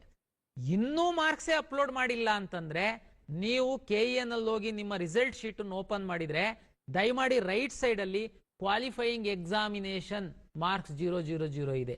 ದಯಮಾಡಿ ತಾವು ಅಪ್ಲೋಡ್ ಮಾಡಬೇಕು, ಮಾರ್ಕ್ಸ್ ಕಾರ್ಡ್ ಅನ್ನು ಅಪ್ಲೋಡ್ ಮಾಡಬೇಕು. ಅದಾಗಿ 2 ಡೇಸಿಗೆ ನಿಮಗೆ ರ್ಯಾಂಕ್ ಅನ್ನು ಕೊಡ್ತೀವಿ. ಎಷ್ಟು ಇದಕ್ಕೇನು ಕಟ್ ಆಫ್ ಡೇಟ್ ಏನ ಇದೆಯಾ ಸರ್ ಇದಕ್ಕೆ? ಆಕ್ಚುಲಿ ಸೇಮ್ ಇದೂನು. ಅವರಿಗೆ ರ್ಯಾಂಕ್ ಕೌನ್ಸಿಲಿಂಗ್ ಭಾಗವಹಿಸಬೇಕು ಅಂತಂದ್ರೆ ರ್ಯಾಂಕ್ ಬರಬೇಕು, ರ್ಯಾಂಕ್ ಬರಬೇಕು ಅಂದ್ರೆ ಅವ್ರದ್ದು PU ಮಾರ್ಕ್ಸ್ ಬರಬೇಕು ನಮಗೆ. ಓಕೆ, ಮತ್ತು ಒಂದು ಕರೆ ಇದೆ. ಹಲೋ, ಹೇಳಿ, ಮಾತಾಡಿ. ಆಪ್ಷನ್ ಎಂಟ್ರಿ ಮಾಡುವಾಗ ಸ್ಟೂಡೆಂಟ್ ಫೇಸ್ ಲಾಗಿನ್ ಕೊಟ್ಟಿದಾರಲ್ಲ, ಎನಿ ಟೈಮ್ ಸ್ಟೂಡೆಂಟ್ ನಮ್ ಜೊತೆನೇ ಇರ್ಬೇಕಾ ಪೇರೆಂಟ್ ಜೊತೆ? ಎನಿ ಟೈಮು ಸ್ಟೂಡೆಂಟು ಪೇರೆಂಟ್ಸ್ ಜೊತೆ ಇರಬೇಕಂತಂದ್ರೆ ನಿಮ್ಮ ಮನೆಯಲ್ಲಿ ಇರ್ಬೋದು ಅವರು. ಬಟ್ ಆಪ್ಷನ್ ಎಂಟ್ರಿ ಮಾಡುವಾಗ ಲಾಗಿನ್ ಓಪನ್ ಆಗ್ಬೇಕಂತಂದ್ರೆ ನಿಮ್ಮ ಮೊಬೈಲಿಗೆ OTP ಬರುತ್ತೆ. ಮಗು ಫೇಸ್ ಅನ್ನ ಕಂಪ್ಯೂಟರ್ಗೆ ತೋರಿಸಿದ್ರೆ ಲಾಗಿನ್ ಓಪನ್ ಆಗುತ್ತೆ. ಅದಾದ್ಮೇಲೆ ಆಪ್ಷನ್ ಎಂಟ್ರಿ ಮಾಡಬೇಕು. ದಯಮಾಡಿ ಪೇರೆಂಟ್ಸಿಗೆ ಹೇಳುವಂಥದ್ದು, ನಿಮ್ಮ ಕ್ರೆಡೆನ್ಷಿಯಲ್ಲು ಫೇಸನ್ನೆಲ್ಲ ತಗೊಂಡೋಗಿ ಒಂದ್ಸರಿ ಸೈಬರ್ ಸೆಂಟ್ರಲ್ಲಿ ತೋರಿಸ್ಬಿಟ್ಟು ನಿಮ್ಮ ಕೆಲಸಕ್ಕೆ ನೀವು ಹೋಗ್ಬಿಡ್ಬೇಡಿ. ಅವನಿಗಿಷ್ಟ ಇರೋ ಕೋರ್ಸ್ ಹಾಕ್ತಾನೆ. ಇದು ಲಾಸ್ಟ್ ಇಯರ್ ನಮಗೆ ಎಕ್ಸ್ಪೀರಿಯನ್ಸ್ ಆಗಿದೆ. ಸೈಬರ್ ಸೆಂಟರ್ ಅವ್ನು ಇಷ್ಟ ಇರೋ ಕೋರ್ಸ್ ಹಾಕಿ ಕೊನೆಗೆ ಅವ್ರ ಪೇರೆಂಟ್ಸ್ ಹೇಳೋದು, ಸರ್ ನಮ್ಗೆ ಗೊತ್ತೇ ಇಲ್ಲ ಸರ್, ಅವನು ಎಂಟ್ರಿ ಮಾಡಿದಾನೆ, ಈಗ ಹೋಗಿ ಅಡ್ಮಿಷನ್ ಆಗು ಅಂತ ಹೇಳ್ತಾ ಇದ್ದಾನೆ. ನೋ, ನೀವು ಸೈಬರ್ ಸೆಂಟರ್ ಹೆಲ್ಪ್ ತಗೊಳ್ಳಿ, ನಾನು ಬೇಡ ಅಂತ ಹೇಳಲ್ಲ. ದಯಮಾಡಿ ಆಪ್ಷನ್ ಎಂಟ್ರಿ ಮಾಡೋದಕ್ಕಿಂತ ಮೊದಲು ನಮ್ಮ ವೆಬ್ಸೈಟಲ್ಲಿ ಹೋಗ್ಬಿಟ್ಟು ಎಷ್ಟು ಕಾಲೇಜು, ಯಾವ್ಯಾವ ಕೋರ್ಸು, ಕಳೆದ ವರ್ಷದ ರ್ಯಾಂಕಿಗೆ ನಿಮಗೆ ಸಮೀಪ ಇದೆ, ಈ ವರ್ಷ ಆ ಕಾಲೇಜಲ್ಲಿ ಸಿಕ್ಕಿದ್ರೆ ನಾವು ಅಡ್ಮಿಷನ್ ಮಾಡ್ಕೊಂತೀವಿ ಅನ್ನುವಂಥದ್ದನ್ನ ಒಂದು ಬಿಳಿ ಹಾಳೆ ಮೇಲೆ ಬರ್ಕಳಿ. ಕಾಲೇಜ್ ಕೋಡನ್ನು ಬರ್ಕೊಳ್ಬೇಕಾಗುತ್ತೆ ತಾವು, ಬರ್ಕಳಿ. ಅದಾದ್ಮೇಲೆ ಸೈಬರ್ ಸೆಂಟ್ರಿಗೆ ಹೋಗಿ ಓಪನ್ ಮಾಡಿ ಲಾಗಿನ್ನು, ಅವನ ಹತ್ರನೇ ಹೆಲ್ಪ್ ಮಾಡಿಸಿ, ಇಲ್ಲ ನೀವೇನೇ ಮಾಡಿ, ನಿಮ್ಮ ಸಮಕ್ಷಮನೆ ಪೂರ್ತಿ ಎಂಟ್ರಿ ಮಾಡಿ ಸಬ್ಮಿಟ್ ಮಾಡಿ ಒಂದು ಪ್ರಿಂಟ್ಔಟ್ ತಗೊಂಡು ಈ ಕಡೆ ಬನ್ನಿ. ವಿಷಯ ನಿಮ್ದಾಗಬೇಕು, ಸಬ್ಜೆಕ್ಟ್ ಕೋರ್ಸ್ ಯಾವುದು ಅಂತ. ಹೌದು, ಇಲ್ಲಾಂದ್ರೆ ಲಾಸ್ಟ್ ಇಯರ್ ಹಂಗ್ ಮಾಡಿದ್ದಾರೆ. ಇವ್ರು ಅವ್ರಿಗೆ ಹೇಳಿದ್ರು, ಅವರೇ ಹಾಕ್ಬಿಟ್ರು. ನೀವು ನಾಳೆ ನಿಮಗೆ ಇಷ್ಟ ಇರ್ಲಿಕ್ಕಿಲ್ಲ ಅದು.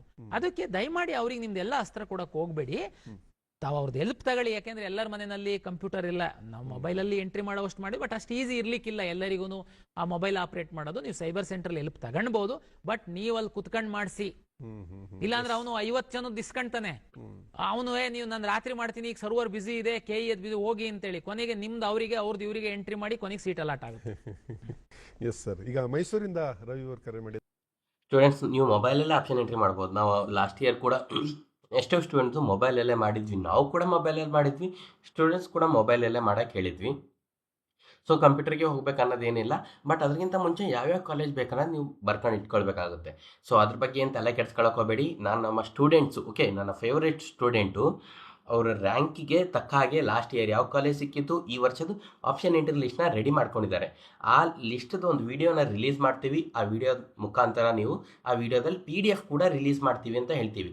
ಆ PDFನೇ ನೀವು ಯೂಸ್ ಮಾಡ್ಕೊಂಡು, PDF ಅಂದರೆ ಏನು, ಕಾಲೇಜ್ ಲಿಸ್ಟು, ಅದನ್ನೇ ನೀವು ಯೂಸ್ ಮಾಡ್ಕೊಂಡು ನಿಮ್ಮ ಆಪ್ಷನ್ ಎಂಟ್ರಿಲೂ ಕೂಡ ಅಪ್ಲೈ ಮಾಡ್ಕೊಳ್ಬೋದು. ಅದಕ್ಕೋಸ್ಕರ ಸ್ಟೂಡೆಂಟ್ ಏನಂತಂದರೆ, ನಮ್ಮ ಸ್ಟೂಡೆಂಟ್ಸು ರೆಡಿ ಮಾಡ್ಕೊಳ್ತಿದ್ದಾರೆ ಕಾಲೇಜ್ ಲಿಸ್ಟು. ಅದು ಬಂದ ತಕ್ಷಣ ನಿಮ್ಮ ಮುಂದೆ ಒಂದು ವಿಡಿಯೋನ ನಾವು ಪೋಸ್ಟ್ ಮಾಡ್ತೀವಿ. ಕಾಲೇಜ್ಗಳಲ್ಲೂ 371Jಗೆ ಸೀಟನ್ನು ರಿಸರ್ವ್ ಮಾಡಿದ್ದಾರೆ. ಯಾರು 371J ರಿಸರ್ವೇಶನ್ ಇದೆ, ಯಾವುದು ಇಲ್ಲಿ ಆ ಒಂದು ರಿಸರ್ವೇಶನ್ಗೆ seat reserve, like SC ST OBC ಅವರಿಗೆ ರಿಸರ್ವ್ ಆದಂಗೆ 371J ರಿಸರ್ವ್ ಆಗಿದೆ. ಈ ವಿದ್ಯಾರ್ಥಿ 371J ಇದ್ದಾನೆ, ರ್ಯಾಂಕು ಅವನು ಮತ್ತೆ ಅವನಿಗೆ ರಿಸರ್ವ್ ಆಗಿರುವಂಥ ಸೀಟು, ಅದರ ಆಧಾರದ ಮೇಲೆ ನಾವು ಅವರಿಗೆ ಅಲಾಟ್ ಮಾಡ್ತೀವಿ. ಬಟ್ ಆದರೆ ನೀವು ಅರ್ಜಿ ಹಾಕಿರಬೇಕು, ವೆರಿಫಿಕೇಶನ್ ಸ್ಲಿಪ್ಪಲ್ಲಿ 371J ಕ್ಲೈಮ್ಡ್ ಎಸ್ ಅಂತ ಇರಬೇಕು. S sir. ಈಗ ಬೆಂಗಳೂರಿಂದ ಭರತ್ ಕರೆ ಮಾಡಿದ್ದಾರೆ. ನಮಸ್ತೆ ಭರತ್, ನಿಮ್ಮ ಪ್ರಶ್ನೆ ಕೇಳಿ. ಸರ್ ನಮಸ್ತೆ, ನಾನು ಬೆಂಗಳೂರಿಂದ ಭರತ್ ಅಂತ ಫೋನ್ ಮಾಡ್ತಾ ಇರೋದು. ನನ್ನ ಡೌಟ್ ಬಂದು ಸರ್ ಪ್ರೀ ರೌಂಡ್ ಬಗ್ಗೆ. ಈಗ ನಾವು ಕಾಲೇಜ್ ಲೀಸ್ಟ್ ಎಲ್ಲ ಆಪ್ಷನ್ ಎಂಟ್ರಿ ಎಲ್ಲ ಮಾಡಿರ್ತೀವಿ ಸರ್ ಇಂಜಿನಿಯರಿಂಗಿಗೆ, ಅದರಲ್ಲಿ ನಮ್ಗೆ ಇಷ್ಟ ಆಗಿರೋ ಕಾಲೇಜ್ ಸಿಕ್ಕಿರಲ್ಲ. ಅವಾಗ ನಾವು ಸಿಕ್ಕಿರೋ ಕಾಲೇಜ್ಗೆ ಹೋಗ್ಬೇಕಾ, ಇಲ್ಲ ಫಸ್ಟ್ ರೌಂಡ್ ಹೋಗೋ ಚಾನ್ಸ್ ಇರುತ್ತೆ ಸರ್ ಅಂತ ನನ್ನ ಡೌಟ್ ಸರ್.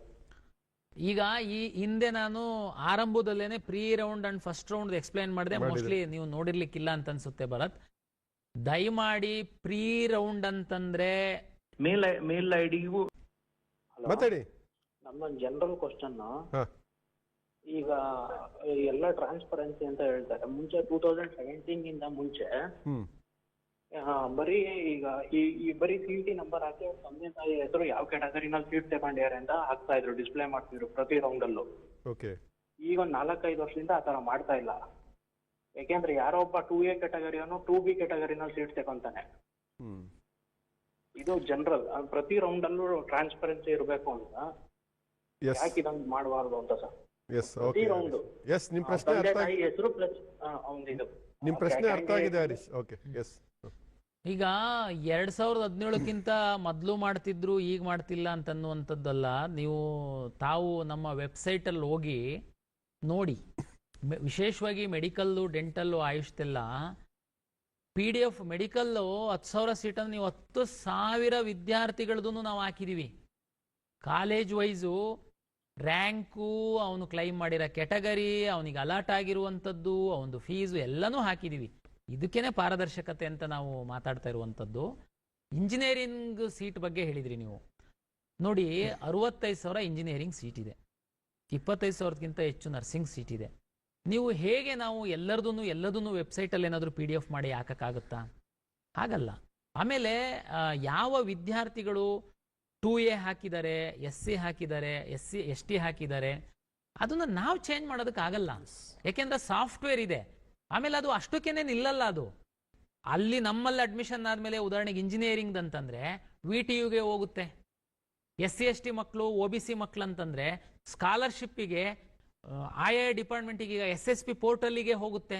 ಎಲ್ಲ ಆನ್ಲೈನ್ ಆಗಿರುವಂಥದ್ದು. ಈಗ ಉದಾಹರಣೆಗೆ ನಾನು ಅವಾಗಲೇ ಅವರು ಪ್ರಶ್ನೆ ಕೇಳುವಾಗ ಹೇಳಿದ್ರು, ಸರ್ SCದು RD ನಂಬರ್ನ ನೀವು ಹಾಕಿ ಅಂತ ಹೇಳ್ತಾ ಇದ್ದೀರಾ, ನಾವು ಇನ್ನು ಈಗ ಅಪ್ಲೈ ಮಾಡಿದೀವಿ ಅಂತ. ಹಂಗಾರೆ ಅವರು ಅದು ಹೇಳೋ ಅಗತ್ಯನೇ ಇರಲಿಲ್ಲ ಅಲ್ವಾ? ಅವ್ರು ಏನೋ ಒಂದು ನಂಬರ್ ಎಂಟ್ರಿ ಮಾಡ್ಬಿಡ್ಬೋದಾಗಿತ್ತಲ್ಲ SC ಅಂತ. ನೋ, ಏನಾದ್ರು ತಿನ್ನೋಣವಾ ಅಂದ್ರೆ ತಹಶೀಲ್ದಾರ್ ಆಫೀಸಲ್ಲಿ ಏನು RD ನಂಬರ್ ಇಶ್ಯೂ ಮಾಡಿದ್ದಾರೆ, ನಮಗೆ ಮತ್ತೆ ಕಂದಾಯ ಇಲಾಖೆ ತಂತ್ರಾಂಶಕ್ಕೆ, KE ತಂತ್ರಾಂಶಕ್ಕೆ ಇಂಟಿಗ್ರೇಷನ್ ಮಾಡಿದೀವಿ. ನೀವು ಅಲ್ಲಿ ತಹಶೀಲ್ದಾರ್ ಆಫೀಸಲ್ಲಿ ನಿಮಗೆ SCA ಸರ್ಟಿಫಿಕೇಟ್ ಇಶ್ಯೂ ಮಾಡಿದ ಮೇಲೆ ನೀವು ಅದು RD ನಂಬರ್ ಹಾಕಿದ್ರೆ ನಿಮಗೆ ಇಶ್ಯೂ ಮಾಡಿರೋದು ಸರ್ಟಿಫಿಕೇಟು ಜೆನ್ಯೂನ್ ಇದೆ ಅನ್ನೋದು ನಮ್ಮಲ್ಲಿ ಡಿಸ್ಪ್ಲೇ ಆಗುತ್ತೆ. ಉದಾಹರಣೆಗೆ ತುಂಬಾ ಜನ ಆ SC ABCಗೆ ಹೋಗಿ ಅಪ್ಲೈ ಮಾಡ್ತಿದ್ದಂಗೆ ನಿಮಗೊಂದು ಅಕ್ನಾಲೆಜ್ಮೆಂಟ್ ಸಿಗುತ್ತೆ, ಅದರಲ್ಲೊಂದು ನಂಬರ್ ಇರುತ್ತೆ. ಬಂದು ಅದನ್ನ ಎಂಟ್ರಿ ಮಾಡಕ್ ಹೋದ್ರೆ ಇದು ಇನ್ವ್ಯಾಲಿಡ್ ಅಂತ ಬರ್ತಾ ಇದೆ ಅಂತ ಫೋನ್ ಮಾಡಿದ್ರು. ಹೌದು, ಯಾಕೆಂದ್ರೆ ನಿಮಗೆ ಇನ್ನೂ ಸರ್ಟಿಫಿಕೇಟ್ ಇಶ್ಯೂ ಆಗಿಲ್ಲ. ಹಾಗಾಗಿ ಏನೋ ನಂಬರ್ ಎಂಟ್ರಿ ಮಾಡಿ ನಾವು ಯಾವುದೋ ರಿಸರ್ವೇಶನ್ ತಗೊಂಡು ನಾವು ಸೀಟ್ ತಗೊಂತೀವಿ ಅನ್ನೋ ಕಾಲ ಹೋಯ್ತು ಈಗ. ಹಾಗಾಗಿ ಅಕಸ್ಮಾತ್ ನಿಮಗೆ ಜನರಲ್ ಪ್ರಶ್ನೆ ಅಂತ ಹೇಳಿದ್ರಿ, ನಿಮಗೆ ಯಾರೋ ಅಕ್ಕಪಕ್ಕದ ಮನೆಯವ್ರದ್ದು ಏನಾದ್ರು ಅನುಮಾನ ಬಂದಿತ್ತು ಅಂತಂದ್ರೆ ತಾವು ಬೇಕಾದ್ರೆ RTI ಇದೆ, ತಾವು ಕೇಳ್ಬೋದು, ಎಲ್ಲ ಮಾಹಿತಿ ಸಿಗುತ್ತೆ. ಹಂಗಾಗಿ ಅದಕ್ಕೆ ಪಾರದರ್ಶಕವಾಗಿ ನಾವು ಮಾಡ್ತೀವಿ. Yes sir. ಅಂದ್ರೆ ಇದೊಂದು ಜನಸಾಮಾನ್ಯರಲ್ಲಿ ಈ ತರ ತಪ್ಪು ಕಲ್ಪನೆ ಬೇಡ. ಬಹಳ ವ್ಯವಸ್ಥಿತವಾಗಿ, ತಾಂತ್ರಿಕವಾಗಿ, ಬಹಳ ಸಮರ್ಥವಾಗಿ, ಪರಿಣಾಮಕಾರಿಯಾಗಿ KA ಕಾರ್ಯನಿರ್ವಹಿಸ್ತಾ ಇದೆ ಅಂತ. ಈಗ ಹರೀಶ್ ಚಿತ್ರದುರ್ಗದಿಂದ ಕರೆ ಮಾಡಿದ್ದಾರೆ. ನಮಸ್ತೆ ಹರೀಶ್, ನಿಮ್ ಪ್ರಶ್ನೆ ಕೇಳಿ. ಹಲೋ, ಮಾತಾಡಿ. Good evening sir. ಮಾತಾಡಿ. ನಿಮ್ ಪ್ರಶ್ನೆಗೆ ಬನ್ನಿ ಸರ್. ಈಗ KCET ಅಲ್ಲಿ ಈಗ ನಾವು ಪ್ರೀ ರೌಂಡ್ ಇಂದ ಹೋಲ್ಡ್ ಮಾಡಬೇಕು ಸೀಟ್ ಅಂದ್ರೆ ಕಾಲೇಜಲ್ಲಿ ಅವಕಾಶಗಳಿರುತ್ತೆ. ಇದು ಒಂದು ಒಳ್ಳೆ ವ್ಯವಸ್ಥೆ. ಸೊ ಇದನ್ನ ಪರಿಪಾಲನೆ ಮಾಡಿದ್ರೆ ಇದಾಗತ್ತೆ ಅಂತ. ಸರ್, ಈಗ ಬಹಳಷ್ಟು ಜನಕ್ಕೆ ಗೊಂದಲಗಳು, ವಿದ್ಯಾರ್ಥಿಗಳಿಗೆ ಮತ್ತೆ ಪೋಷಕರಿಗೆ ಗೊಂದಲಗಳಿರುವಂತದ್ದು ಸಹಜ. ಈಗ ಕೊನೆಯದಾಗಿ ಅವ್ರಿಗೆ ಏನ್ ಹೇಳ್ತೀರಾ? KE ಏನು ಅವರಿಂದ ನಿರೀಕ್ಷೆ ಮಾಡುತ್ತೆ ವಿದ್ಯಾರ್ಥಿಗಳು ಮತ್ತೆ ಪೋಷಕರಿಂದ ಅಂತ ಕೊನೆಯ ಮಾತಾಗಿ ನಾನು ಹೇಳುವಂಥದ್ದು, ಅಲಾಟ್ ಮಾಡ್ತೀವಿ. ನಂದು 1 ಲಕ್ಷಕ್ಕಿಂತ ಜಾಸ್ತಿ ಇದೆ, ಆದರೆ ಒಂದು ಬಡ ಕುಟುಂಬ ಇದೆ, ನನ್ನ ಮಗಂಗೆ ಇಂಜಿನಿಯರಿಂಗ್ ಮಾಡೋ ಆಸೆ ಇತ್ತು, 1 ಲಕ್ಷಕ್ಕಿಂತ ಜಾಸ್ತಿ ಇದಿತ್ತೆ, ಸಿಗಲ್ಲ. ನೋಡಿ, ಕಳೆದ ವರ್ಷ 15,900 ಸೀಟ್ ಉಳ್ಕೊಂಡಿದೆ. ನೀವು 1 ಲಕ್ಷ ಇರಲಿ, 1.5 ಲಕ್ಷ ಇರಲಿ, 2 ಲಕ್ಷ ಇರಲಿ, ನೀವು ನಿರಾಶೆ ಆಗೋದು ಬೇಡ. ಕೆಲವರು ಇರ್ತಾರೆ, ನಮ್ಮ ಹತ್ರ ತುಂಬಾ ದುಡ್ಡಿದೆ, ಸುಮ್ಮನೆ ಒಂದು ಡಿಗ್ರಿ ಮಾಡಿಸ್ತೀವಿ ಅಂತನ್ನೋರು, ಸುಮ್ಮನೆ ಒಂದು ಡಿಗ್ರಿ ಮಾಡಿಸ್ತೀವಿ ನಾವು, ನಮಗೇನು ಇದು ನೌಕರಿ ಬೇಕಾಗಿಲ್ಲ ಅನ್ನೋರು, ನೀವು ಮ್ಯಾನೇಜ್ಮೆಂಟಲ್ಲಿ ಹೋಗಿ ಅಡ್ಮಿಷನ್ ಆಗಿ ಯಾವ ಬ್ರಾಂಚ್ ಬೇಕಾದರೂ ಮಾಡ್ಕೊಳ್ಳಿ, ನಂದು ವಿರೋಧ ಇಲ್ಲ. ಯಾರು ಒಂದು ಮಗು ನಾನು ಓದಿ ನನ್ನ ಕುಟುಂಬವನ್ನೇ ನಾನು ಸಾಕಬೇಕು ನಾನು ಅನ್ನುವಂಥ ಮನಸ್ಥಿತಿ ಇದ್ರೆ, ನೀವು ಇಂಜಿನಿಯರಿಂಗ್ ಅಲ್ಲಿ ಎಲ್ಲ ಹೋಗ್ತಾ ಇದ್ದಾರೆ ಅಂತ ಯಾವುದೋ ಒಂದು ಬ್ರಾಂಚಿಗೆ ಹೋಗೋದಕ್ಕಿಂತ ನಾಳೆ ಯಾವುದರಲ್ಲಿ ನೌಕರಿ ಸಿಗುತ್ತೆ. ನೀವು ನೋಡಿ, ಹೋದ ವರ್ಷ ಮೆಕ್ಯಾನಿಕಲ್ಲು, ಸಿವಿಲ್ಲು, ಆಟೋಮೊಬೈಲ್ ಅಲ್ಲೆಲ್ಲ ಸಾಕಷ್ಟು ಸೀಟ್ಗಳು ಉಳ್ಕೊಂಡಿದ್ದಾವೆ. ನಮ್ಮ ಸರ್ಕಾರಿ ಇಂಜಿನಿಯರಿಂಗ್ ಕಾಲೇಜಲ್ಲಿ ಕೋರ್ ಬ್ರಾಂಚ್ಗಳಿಗೆ ಬರೀ 22,000 ರೂಪಾಯಿ ಫೀಸ್ ಇತ್ತು. ನೀವು ಅಂತ ಕೋರ್ಸ್ಗಳನ್ನ ಮಾಡಿದ್ರೆ ನಿಮಗೆ ನೌಕರಿ ಗ್ಯಾರಂಟಿಯಾಗಿ ಸಿಗುತ್ತೆ. ಹಾಗಾಗಿ ಒಟ್ರಾಸಿ ಎಲ್ಲ ಮಾಡ್ತಾರೆ ಅಂತ ಮಾಡಕ್ ಹೋಗ್ಬೇಡಿ. ನಾಳೆ ಯಾವುದು ನಮಗೆ ಜೀವನಕ್ಕೆ ದಾರಿ ಆಗುತ್ತೆ, ನಮಗೆ ನಾಳೆ ಯಾವುದು ನೌಕರಿ ಸಿಗುತ್ತೆ, ಇದನ್ನ ಸ್ವಲ್ಪ ಸ್ಟಡಿ ಮಾಡಿ ನೀವು ನಮ್ಮಲ್ಲಿ ಆಪ್ಷನ್ ಎಂಟ್ರಿ ಮಾಡಿ. 1.5 ಲಕ್ಷ ಇದೆ, ನನಗೆ ಸೀಟೇ ಸಿಗಲ್ಲ, ಇಂಜಿನಿಯರಿಂಗೇ ಸಿಗಲ್ಲ ಅನ್ನೋ ಕನ್ಕ್ಲೂಷನ್ಗೆ ಬರೋದಕ್ಕೆ ಹೋಗ್ಬೇಡಿ. ಸಿಗುತ್ತೆ, ಬ್ರಾಂಚ್ ಮೇಲೆ ವ್ಯತ್ಯಾಸ ಆಗುತ್ತೆ. ಆ ಬ್ರಾಂಚ್ ಸರ್ ಹಂಗಾರೆ ಬ್ರಾಂಚ್ ಅಲ್ಲಿ ಅದು ಹೋಗಿಲ್ಲ ಅಂತಂದ್ರೆ ಅದಕ್ಕೆ ಅಷ್ಟೊಂದು ಡಿಮ್ಯಾಂಡ್ ಇಲ್ಲ. ಹಂಗಿರಲ್ಲ. ಅದು ನಿಮಗೆ ಜ್ಞಾನ ಇಲ್ಲ ಅಂತನ್ನುವಂಥದ್ದು. ಎಲ್ಲಾ ಬ್ರಾಂಚ್ಗಳಲ್ಲೂ ಅದರದೇ ಆದಂತಹ ನಿಮ್ಮ ಸ್ಕಿಲ್ ಮೇಲೆ ನೌಕರಿಗೆ ಅವಕಾಶ ಇರುತ್ತೆ. ತಾವು ಸಮಾಧಾನವಾಗಿ ಕೆಲವರ ಹತ್ರ ತಿಳ್ಕೊಂಡು ಉದ್ಯೋಗ ಬೇಕು ನನ್ನ ಕುಟುಂಬಕ್ಕೆ ಅಂತನ್ನುವಂಥವ್ರು ಸ್ವಲ್ಪ ವಿಚಾರ ಮಾಡಿ ಆಪ್ಷನ್ ಎಂಟ್ರಿ ಮಾಡಿ ಅನ್ನುವಂಥದ್ದು ನನ್ನ ವಿನಂತಿ. ಅಂದ್ರೆ KE ಕೂಡ ಬಹಳ ಸ್ಪಷ್ಟವಾಗಿದೆ. ಕೌನ್ಸಿಲಿಂಗ್ ಪ್ರಕ್ರಿಯೆಯನ್ನು ಕೂಡ ಅತ್ಯಂತ ಪಾರದರ್ಶಕವಾಗಿ, ದಕ್ಷತೆಯಾಗಿ ಮತ್ತೆ ರಚನಾತ್ಮಕವಾಗಿ ನಡೆಸೋದಕ್ಕೆ ಎಲ್ಲ ರೀತಿಯ ಸಿದ್ಧತೆಗಳನ್ನು ಕೂಡ KE ಕೈಗೊಂಡಿದೆ. ಸೊ ಅದನ್ನ KE ಅಂದ್ರೆ ನಿಮ್ಮ ವೆಬ್ಸೈಟ್ ಅಲ್ಲಿ ನೀವು ಸೂಕ್ತ ರೀತಿಯಲ್ಲಿ ದಾಖಲೆ ಮಾಡಿ ನಿಮ್ಮ ಹಕ್ಕನ್ನು ನೀವು ಪಡ್ಕೊಳ್ಳಿ ಅಂತ ನೀವು ಹೇಳ್ತಾ ಇದ್ದೀರಾ. ನೀವು ಕಾರ್ಯಕ್ರಮಕ್ಕೆ ಬಂದು ಇಷ್ಟೊತ್ತು ಬಹಳ ಅಮೂಲ್ಯವಾದ ಮಾಹಿತಿ.